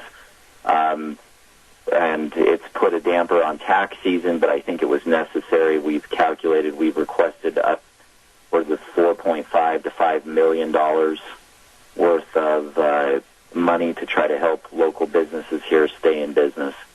And it's something it's a different service, but we're proud of what we've done here the last couple of weeks and the effort that we've had to put in. And we beg people's patience on their taxes, as it's just a strange year, but we strive to help our customers, especially through the hard times.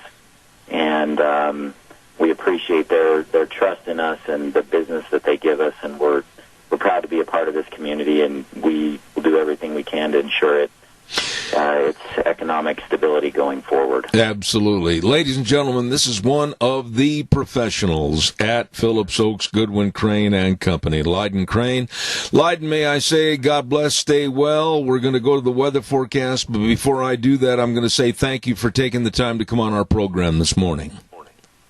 Thank you, Zeb. Have a great afternoon. God bless.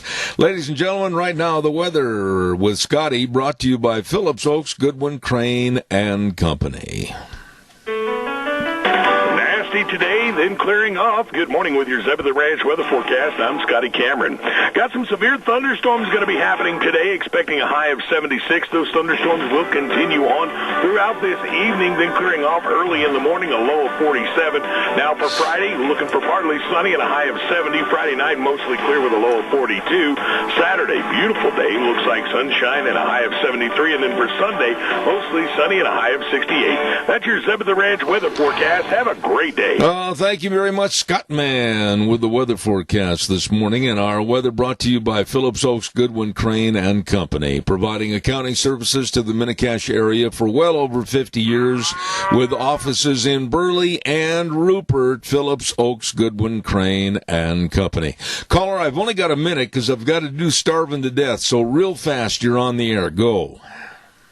Well, I don't know if you noticed, but Michelle Obama came out and told everybody to do what I say, but don't do what my husband does. Yep.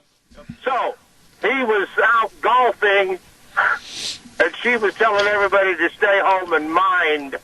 Yeah, this is lovely. I think it's great that you brought that up, and I didn't have time in the first hour, but they have video of Barack Obama, former president, on a golf course in New Jersey, and they made a big to-do in New Jersey about closing all the golf courses and everything. There he is on a closed course with a couple of his good old buddies, and at the same time that he's playing golf, Michelle Obama made up a public service announcement that said, "Stay home, listen to the authorities, and stay in place." What a bunch of phony hypocrites. Yeah, they think they know better. They know better than we do, and they're going to do it as long as we let them. Absolutely. Randy, thank you. I'm glad you brought that back up. Thank you. You bet. All right. Right now it's starving to death time. If you're hungry, and I am, bowl of cereal at 3:45 this morning, that's been long ago. I'm starving to death, and I know some great places to go. AC Drive-In, 601 East Main in Burley. New hours 11 a.m. to 7 p.m. I think maybe that's supposed to be at 9 p.m. I got to check on that. I'm almost sure Phyllis told me that they're going to be going to 9 p.m. And don't forget the drive-in window open for your convenience with the best of burgers, especially the Farmer Brown burger. Oh my. And of course all the fries and the special sauce and the shakes, everything delicious at the AC Drive-In, 601 East Main in Burley. Also, let's move on over to Taco Bandito at 2301 Overland in Burley. Open from 7:30 to 9, drive-in window open. Oh, and they've got some fantastic things for you to order, like the pork burritos. Oh, knock your socks off delicious. Or the breakfast burritos. You're going to love it. All the menu choices phenomenal at Taco Bandito, 2301 Overland in Burley. Let's not forget not one but two great locations of Burgers Etc. 124 South Oneida in Rupert and 700 Overland in Burley. Lobby open for takeouts and the drive-in always open. Don't forget corn dogs and burritos, just $1.29 each in the afternoon. Woo! Better stop over. The best of fish and shrimp and halibut baskets and great burgers. Nice people too at Burgers Etc. in Rupert and Burley. And last but not least, Steve-O's at 290 South, 600 west of Heyburn. To-go orders ready for you. Delicious buffalo burgers and the cheesy broccoli spuds and all the cupcakes and all the delicious menu choices. Whoa, you better check it out. And great deals, too, when you order on their app. Steve-O's, 290 South, 600 west of Heyburn. Food made the way you love it. Right now, we're going to take a little break for a few minutes and cool down, calm down, and listen to the big boys at CBS mess things up. Good morning. We'll be back in 7. Oh, boy. What are you doing out there? Well, I'm driving my car down the canal. What'd you think I was doing?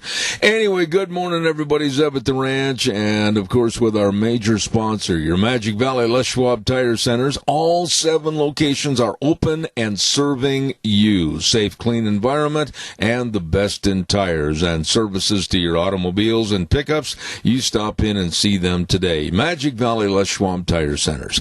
And, of course, don't forget Burley Physical Therapy and Rehabilitation at 1263 Bennett Avenue, Suite 2 in Burley, helping you get back to being you.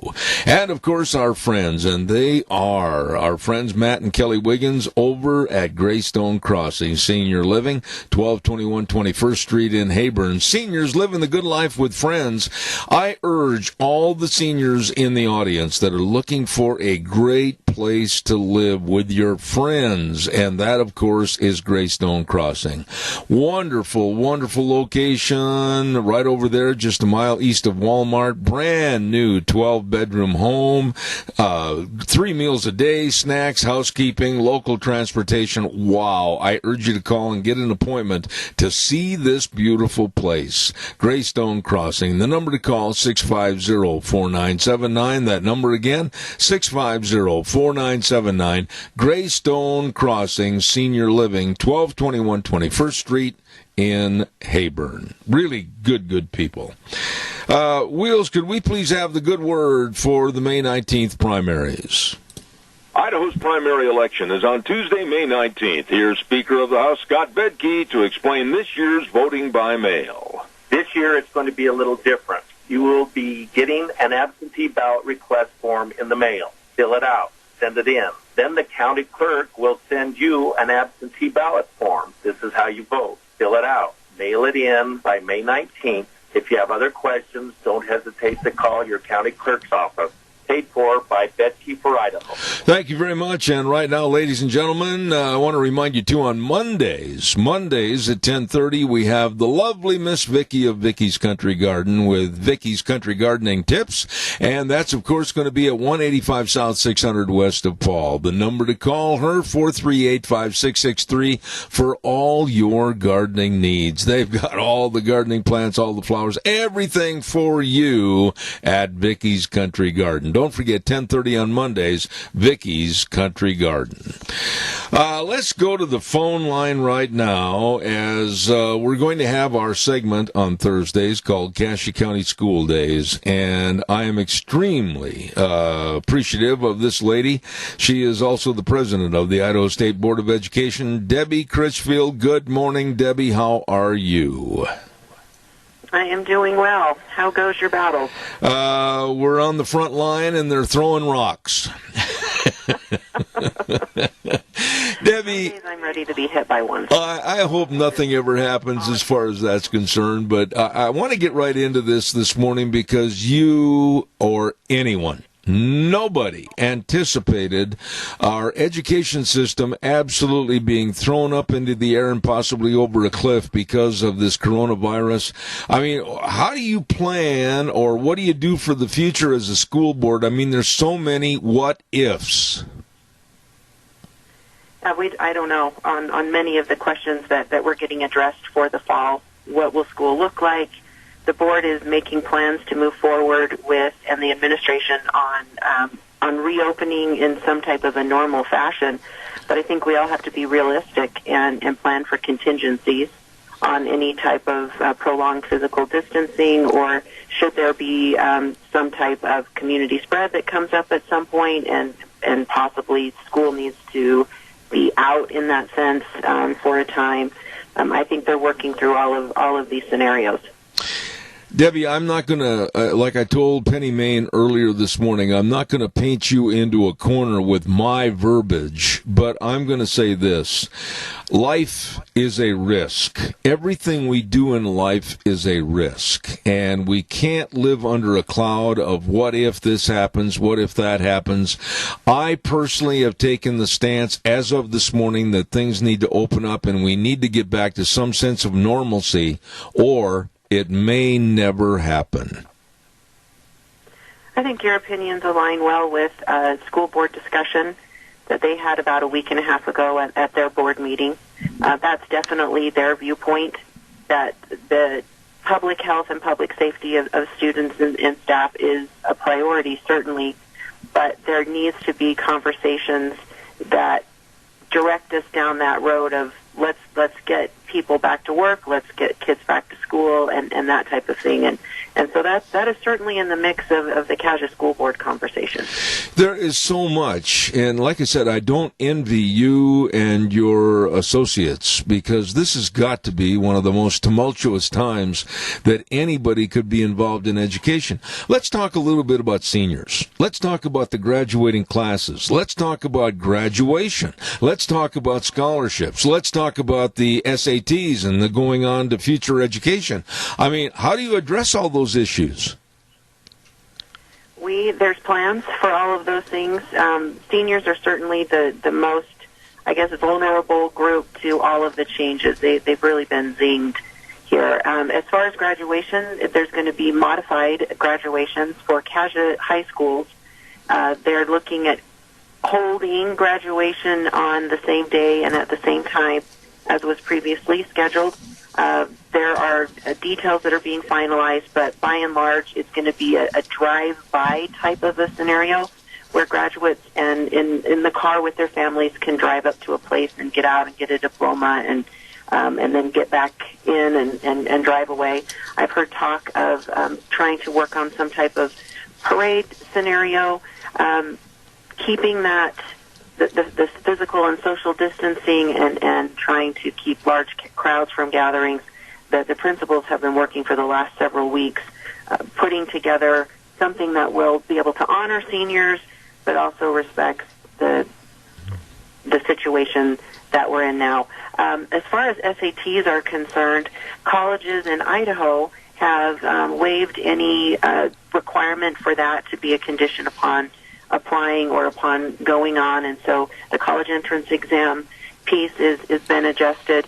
Scholarships are still available for students, and so counselors are working with seniors to make sure that they know of the options that are available. You certainly don't want some of these things that are impacted with the event that we're having right now to keep a student from being able to pursue whatever their long-term goals are. Mm-hmm.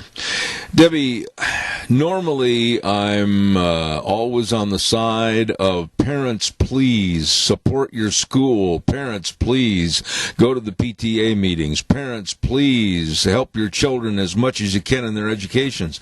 But right now, I'm going to say I think we need to really salute the parents, because here's a mom and a dad, perhaps. Mom works as a secretary, dad's got his job, and then all of a sudden everything's thrown up in the air, and here comes little Johnny and Susie with no place to go, no school to go to. Boy, this has been hard on parents, too. Oh, absolutely.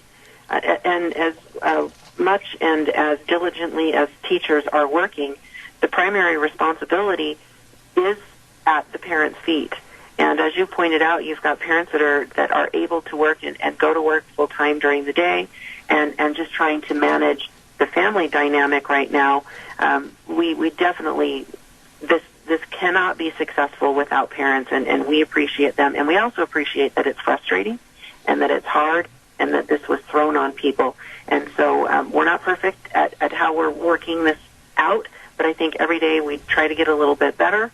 And eye the end of the school year, and let's hold on and go for a couple of weeks and take a little bit of a breath. I want to ask you, Debbie, and again, I'm not trying to put you in a corner on this, but there have been some areas of the United States that have implemented the thought that, well, let's just give the kids all A's at the end of the school year. That, to me, is a very cheap way out, and nobody's learning anything, and nobody's receiving any real good accolades for work not done. What do you think about some of these school areas, New York, Chicago, etc.? Oh, well, we'll just give the kids A's. Well, I guess I have lots of thoughts on that, and let me share with you what CASA is going to do. That might help put a local flavor to it. The state of Idaho, first of all, is not in a position to mandate any type of uniform grading system. That is, through statute, left to local boards to make those determinations.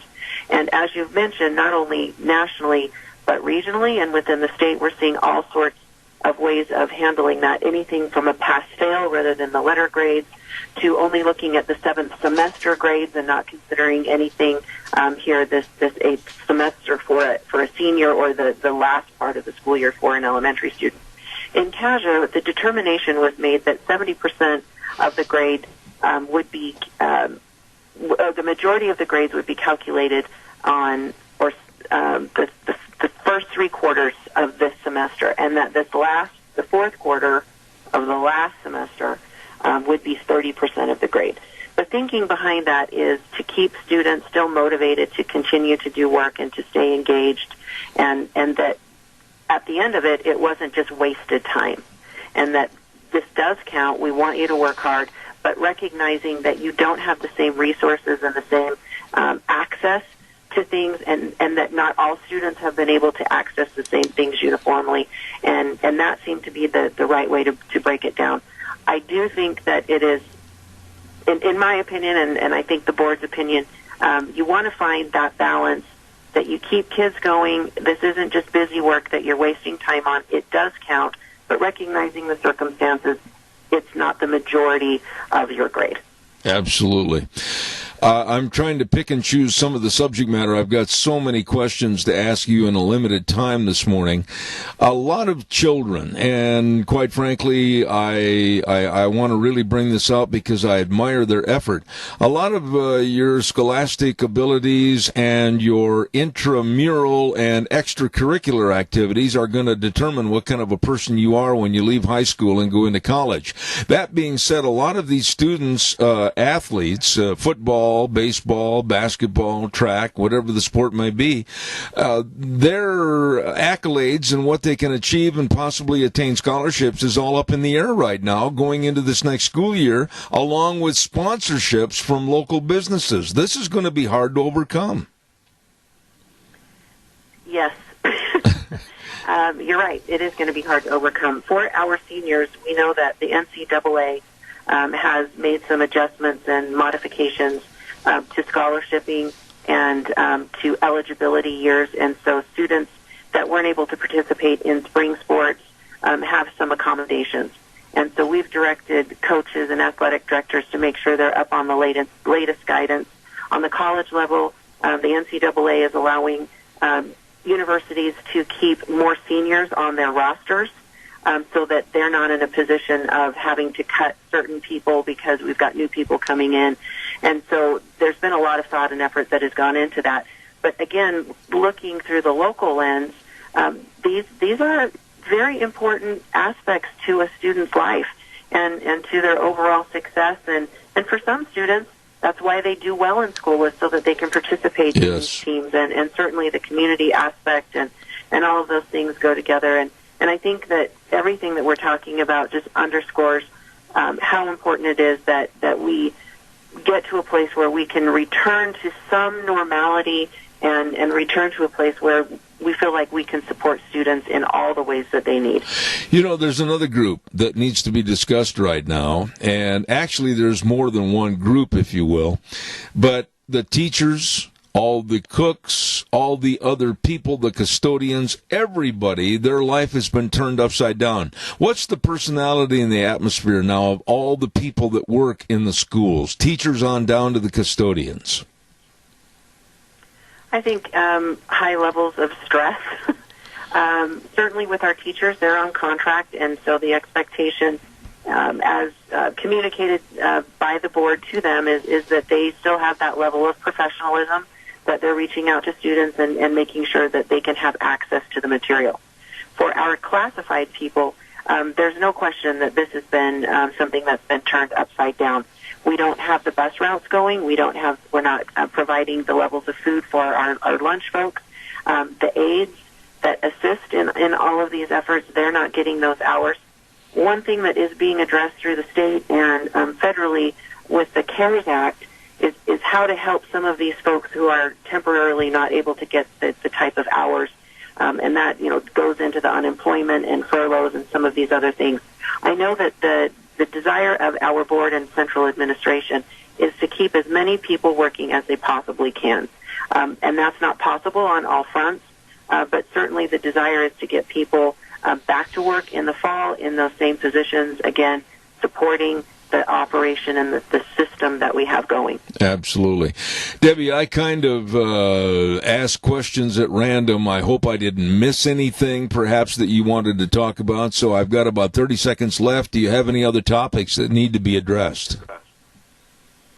I can't think of any that come to the front of my mind. I guess just a word and a statement of appreciation. This all happened. We just sort of jumped in or got dropped into a circumstance that we weren't emotionally prepared for in all ways and physically prepared for in other ways. And it's been quite remarkable. By and large, people are very resilient and want to help kids.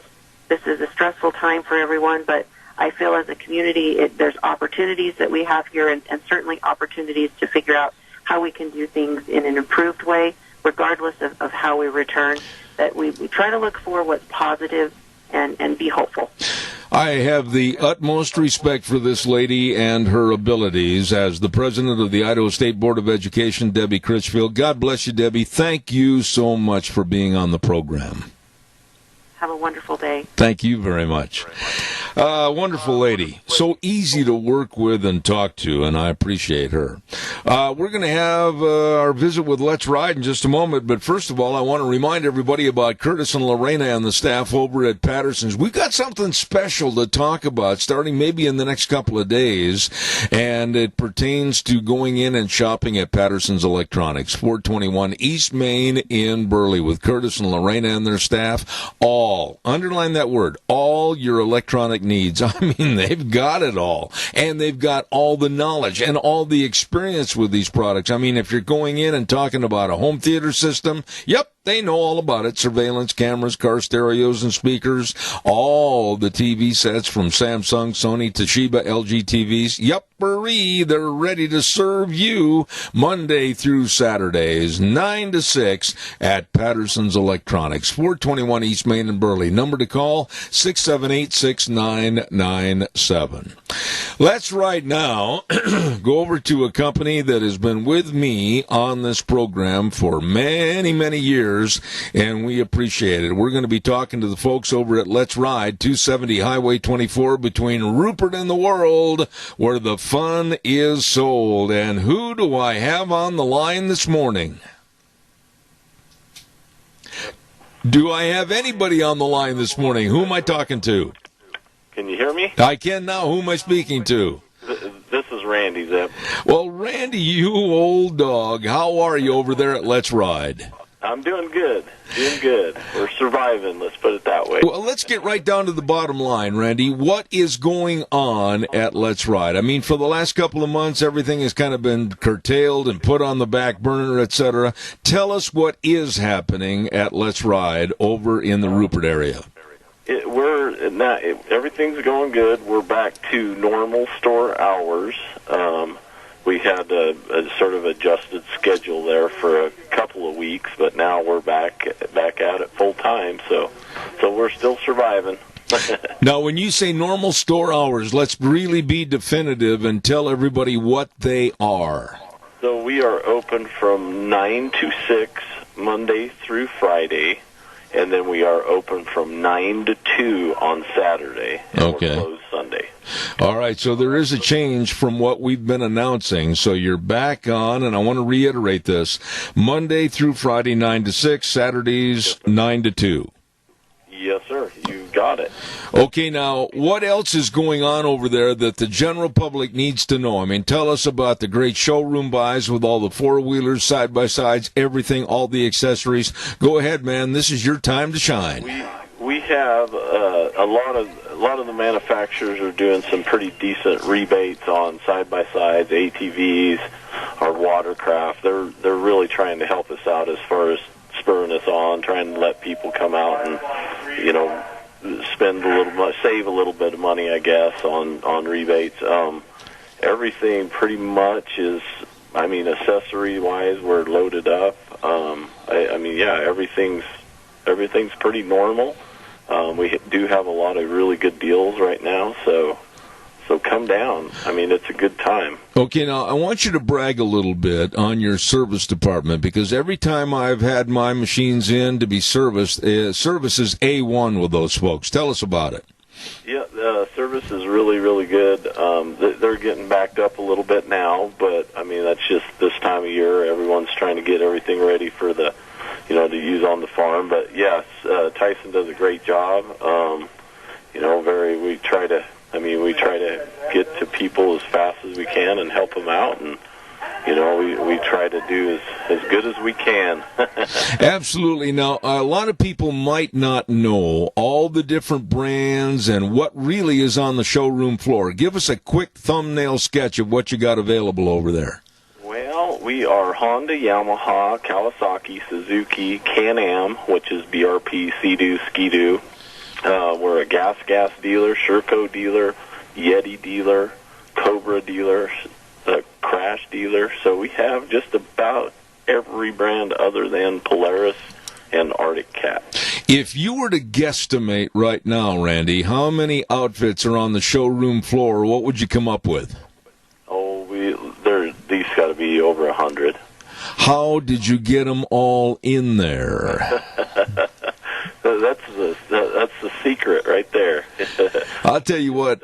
Pull them out of the warehouse, bring them in, they get assembled, and then we throw them on the floor, hopes that they sell. I'll tell you what, it's amazing. And then also quickly, the accessory department. Tell us about that. We have every accessory known to mankind over there. I swear. And if they don't have it, we can order it. Usually takes them anywhere from 2 to 3 days. They'll have it. Absolutely. But yeah, our accessories are really strong. A lot of these side-by-sides and ATVs, there's just a ton of stuff for them. So you always try to have the, stuff available. So when you buy a side-by-side, you can put a roof and a windshield and a winch and all of that. And usually we have that on hand. So okay, well, yes, we are stocked up. I can guarantee you folks in the audience, these folks really care and they know their business. Let's ride 270 Highway 24 between Rupert and the World. Number to call, 436-4771. Randy, God bless you, man. Thanks for coming on the program this morning. You have a wonderful week. It's good talking to you, Zeb. Same here, Randy. Thank you. Let's ride where the fun is sold. Those are really, really good people. While I have just a moment, I want to remind you, too, about our dear friend Doug Martin and, of course, Doug's Alternator and Starter Repair, 635 21st Street in Heyburn. It's for sale. Yeah, the business is for sale. And you know what else is neat about it? It's a turnkey business ready to go. All you got to do is put the lock, turn the key in the lock and walk in and say, this is mine. Absolutely. Doug will train the buyer on the business of rebuilding starters and repair and also selling new starters. I mean, this is a great business opportunity. So please write the numbers down and give them a call, 878-4991 or 431-5282. I'm talking about Doug's Alternator and Starter Repair at 635 21st Street in Heyburn. It's for sale. A fantastic business opportunity for you. Right now, we're going to send it back over to our main studios. I'll be back in about 3 minutes. Don't go away. And now, back to Zeb at the Ranch on AM 1230 KBAR. To reach Zeb, call 436-2244 or toll free 1-866-927-4587. And now, here is Zeb Bell. Oh, welcome back to the last half hour, Zeb at the Ranch, and thank you for tuning in. Our big thanks and shout-outs go to Lee's Furniture, Floors, and More, with Jeff and the crew with all the different furniture for you for the comfortization and beautification of your home. Whether it's the recliners or whether maybe some of us need those lift recliners or all the love seats, all the sofas, all the furniture, all the carpet, and all the bedroom sets and mattresses. The word all is encompassing because they really are there to serve you. 459 Overland in Burley. Be sure and talk to Jeff and the rest of the staff at 459 Overland in Burley. All you need to do, too, is because of the limited hours, because of the coronavirus, call them at 878-2341. That number again, 878-2341. I'm talking about the best. Serving you, Lee's Furniture, Floors, and More. Right now, ladies and gentlemen, I'm really anxious to have this gentleman on our program, and he is a gentleman that, of course, is with the Constitutional Sheriffs and Peace Officers Association. I say a good morning to Sheriff Mack. Richard Mack, how are you, sir? Well, I'm doing well, Zeb. Thanks so much for having me on. No, it's my pleasure, and I think I'll get right into it. I read a little bit of the bio sheets and some of the information sheets on you, Sheriff Mack, and quite frankly, you and I are on the same page. I said earlier this morning, and I want you to either agree or disagree with me, that it's time to open everything up. We, as a citizenry, have been hiding under the bed, scared of the what if, and right now we need to worry more about what is. Let's get back to work. How would you respond to that? Absolutely, 100%. You are correct, sir. And we have been hiding and trusting all this. But even if everything is as bad as even the worst scenario painted by Dr. Fauci or others, many doctors and experts in the same field as Fauci have totally disagreed with him. I talked personally with Dr. Shiva, and he said the best prevention on this is getting outside, getting in the sun, taking your vitamin C, vitamin A, vitamin D, which comes from the sun. He said those build up the immunity to the cell, but even if all of that were not there, and we were all left alone to fight this on our own, you still have no one in this government. You have no one in your state. You have no one in this country, you have no one in your city or county who has any authority whatsoever to suspend your liberty for anybody to say your Constitution no longer applies. You are not free anymore. You have to do exactly what we say until the crisis is past, and then maybe we'll let you have your freedom back. That is not supposed to exist anywhere in the United States of America, and for all these people who have fallen victim to this propaganda going on about it, you need to wake up, get out from underneath the bed, and get back to work. You know, Sheriff Mack, I'm so glad to hear you say that, because my business has taken a severe hit, the advertising business for my radio program. And I'm a small business owner, and it's really affected me to the point where if we don't get back to work and we're on a somewhat of a step-graded process, maybe this much for May, that much for June, that much for July, I'm going to be out of business. I think that the whole thing is we've got to go back to work right now and not worry about the possible dangers, because we have reality dangers that are striking us in the face right now, with suicide rates going up, marriages failing, businesses closing their doors. All of this tells me I'd rather concern about the now and not the what ifs. That's exactly correct. And we kind of put out at the CSPOA, we put out this question: what would you rather have? American, Joe Blow American, and Jane Blow American. Let me ask you right now, would you rather lose your job, destroy the economy, lose your liberty, and maybe get the coronavirus? Or would you rather keep your job, keep the economy intact, keep your liberty, and maybe get the coronavirus? It's the same either way. But you can keep your American dream. And the cure is worse than the disease. We can fight this together. I'm not telling people not to be careful, but I am telling the sheriffs of this country, you should be protecting people. We train sheriffs to tell the governor. We have lots of sheriffs. You've already heard the stories. We got more sheriffs coming out every day telling the Hitler governors in this country, we will not make our counties little Hitler states. We will not make them Nazis. We will not act like Nazis. We will maintain the Constitution, and we will not make our counties police states as you are requesting. The sheriff does not work for the governor. The sheriff works for you. You elect him. He should be defending you against all of this nonsense and the destruction of our Constitution. Believe me, I want everybody to be careful. We can do it together. But destroying what made America in the first place and made us the most prosperous and wealthy and powerful country in the world, and now destroying that and thinking that government is in Washington, D.C. is going to take care of us. My God, they can't even take care of themselves, let alone take care of the rest of us. We need to take care of ourselves, get back to work, stand for liberty, and make this country working again and revive this economy. It's going to be too late if we don't hurry up and do it. You know, Sheriff Mack, I never thought, and I'm probably a little older than you, I'm 72. I never thought in my lifetime that I would hear edicts to where we can't go to church. And if we do go to church, police might be there to arrest people and put them in handcuffs. I never thought I'd see that in America. You just epitomized how far down the tyrannical path we have gone, the tyrannical rabbit's hole. Thomas Jefferson, if you walk into the Jefferson Memorial, which you can't do now, of course, they've shut that down, but if you walk in there, you'll see a quote from Thomas Jefferson: "Defiance of tyranny is obedience to God." If we can't agree on one principle of freedom, and that would be the reason we became a country in the first place, for religious liberty.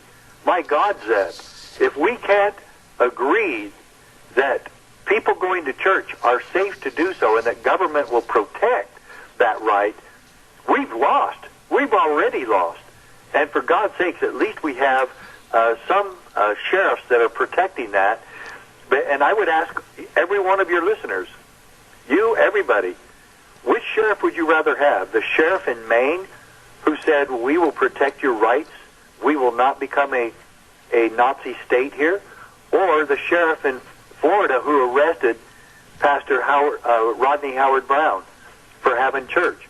Which sheriff do you want in your community? Absolutely. The one that promotes freedom and safety, or the one that promotes communism? The destruction of religious liberty. This has been happening all over the country, both ways.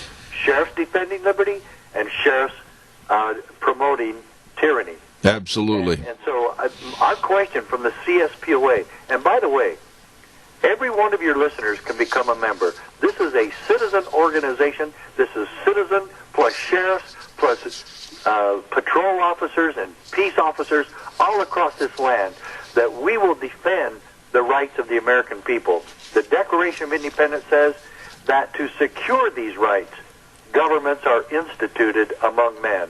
Well, Mr. Government's public servants, are you going to stand for liberty? Are you going to keep your oath of office? Or are you going to continue to go along with these governors who are self-appointed tyrants, self-appointed dictators? We do not have dictators in America. We can fight this, but only if we are free to do so. Absolutely. Sheriff Mack, a number that scares me into submission this morning when I heard about it. The new studies came out, and they have estimated as of this morning that a minimum of 30 million people are unemployed. And with that unemployment may be the fact that they might not ever go back into the labor force because of the amenities that will be afforded them on welfare, to maybe where they're making more money on welfare than they would be by going back to work. We've got to stop this trend, or we're going to be a third-rate nation just like Venezuela. You're scarily, you're frighteningly correct, and that scares me more. I'm afraid of the coronavirus, but I'm actually petrified as to what our governors and our mayors and other people are doing. And I will tell you, I'll give credit to Trump. He is not declaring martial law. He has told everybody that these are guidelines. He has not asked the military or the federal agents to go into the states and counties and force people to do any of this. And so the governor should be following his example on that. These can be guidelines and recommendations. Jefferson said that we can, in this republic nation, we can persuade and reason with people, but we cannot force the American people. This is our country. And you saw in my resume that I led a lawsuit. I started a lawsuit against the Clinton administration back in the 90s. Mm-hmm. We won a case at the U.S. Supreme Court, and Justice Scalia ruled this. So let me ask all the sheriffs and governors, will you comply with the Supreme Court decision? Okay, well, it says this, Mack versus U.S., but the Constitution protects us from our own best intentions. And then he goes on and says, it protects us from the crisis of the day. And here we are violating that Supreme Court decision, and I thought the sheriffs in this country would follow and adhere to the Constitution and Supreme Court decisions. Let me ask you this, Sheriff Mack, and bear with me on this for a second. Is what's happening today with people being so compliant and kind of being withering flowers of sitting back going, oh, okay, fine, I won't go to work. Okay, fine, I'll lose my business. Okay, fine, I won't go to the park with my kids. And we're losing the freedoms in this country because I think it's an indictment against our education system for not teaching the rights of the people of the United States. Do you agree or disagree? Yeah, I do, actually, because we've been so programmed and brainwashed in this country that government is supreme, that government is king, that government, right or wrong, we have to go along and we have to follow. No, this government belongs to us. The pyramid is upside down. Normally you have at the top of the pyramid, the triangle, is government, and the federal government issues all the edicts down to us, and the people are at the bottom. No. America's triangle is upside down. The wide part is up at the top, and the narrow part is at the bottom. The least important is the federal government. After that, the least important is the state. The most important part of government is county, and we have not been taught that, and you're absolutely correct. I'm a school teacher during the week. We're doing online classes right now. It's driving me crazy. But I have 2 full-time jobs. One, I teach during the week, junior high. The second one is I spend full-time on this CSPOA thing, because we're trying to take back America, county by county, one sheriff at a time. Mm-hmm. We've got to do that now. The people have got to wake up, or this is not going to work. The sheriff works for you. You need to work with him to restore liberty.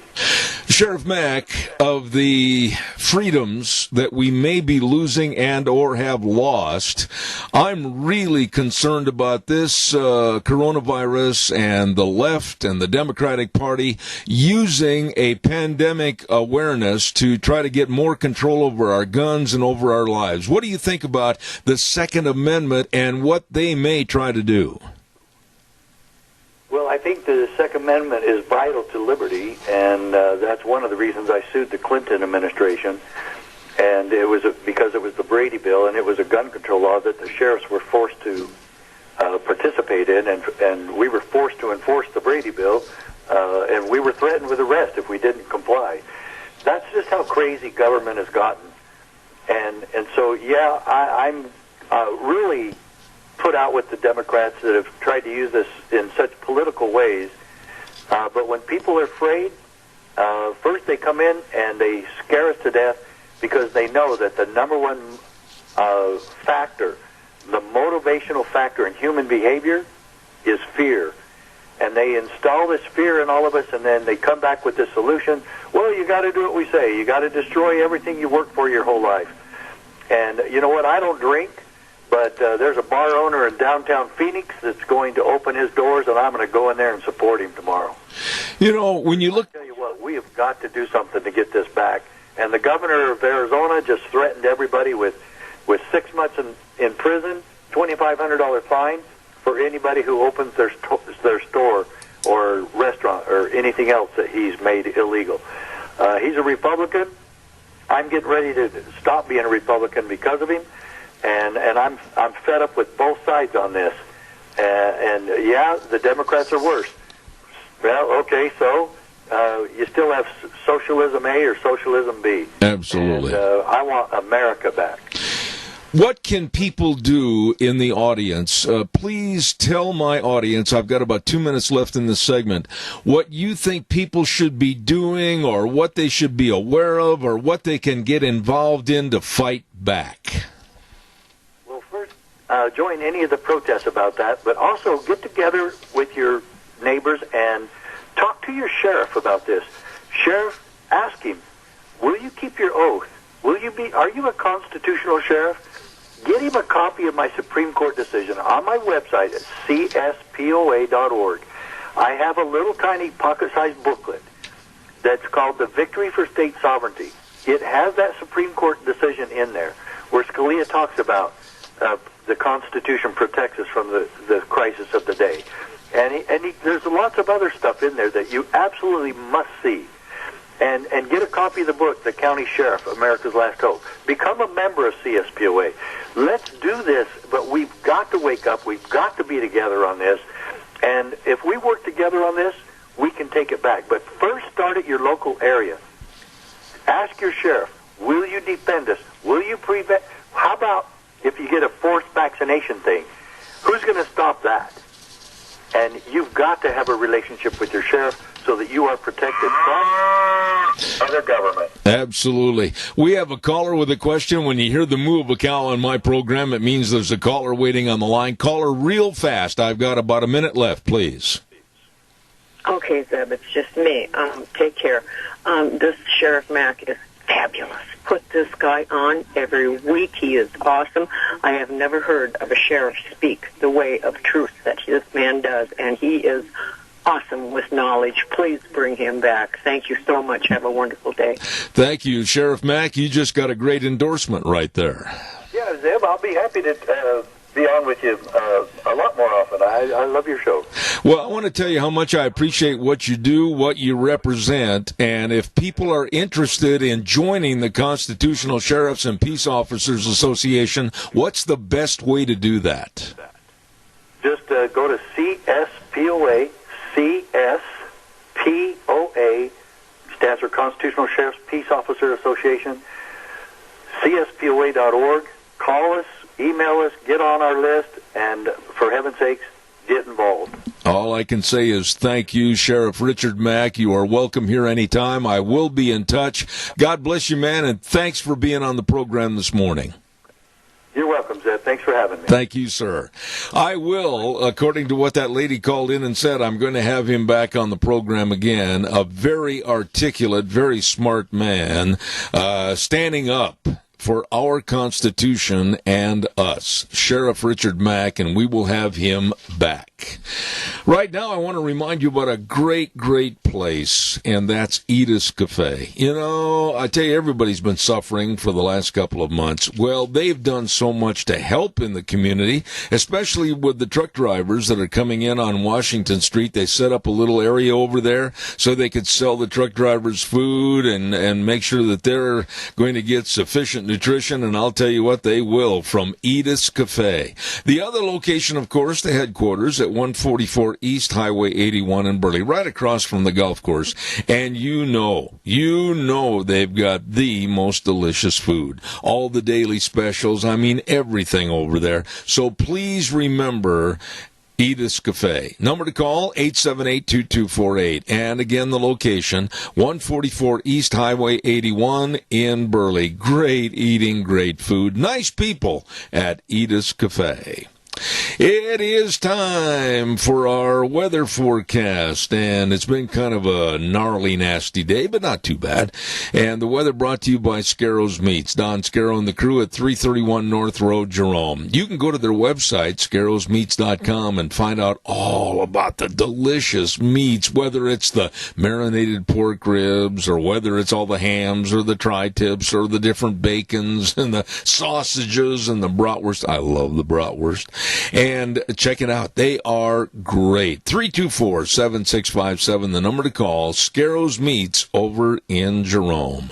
Right now, here's old Scottman with the weather. Today, then clearing off. Good morning with your Zeb of the Ranch weather forecast. I'm Scotty Cameron.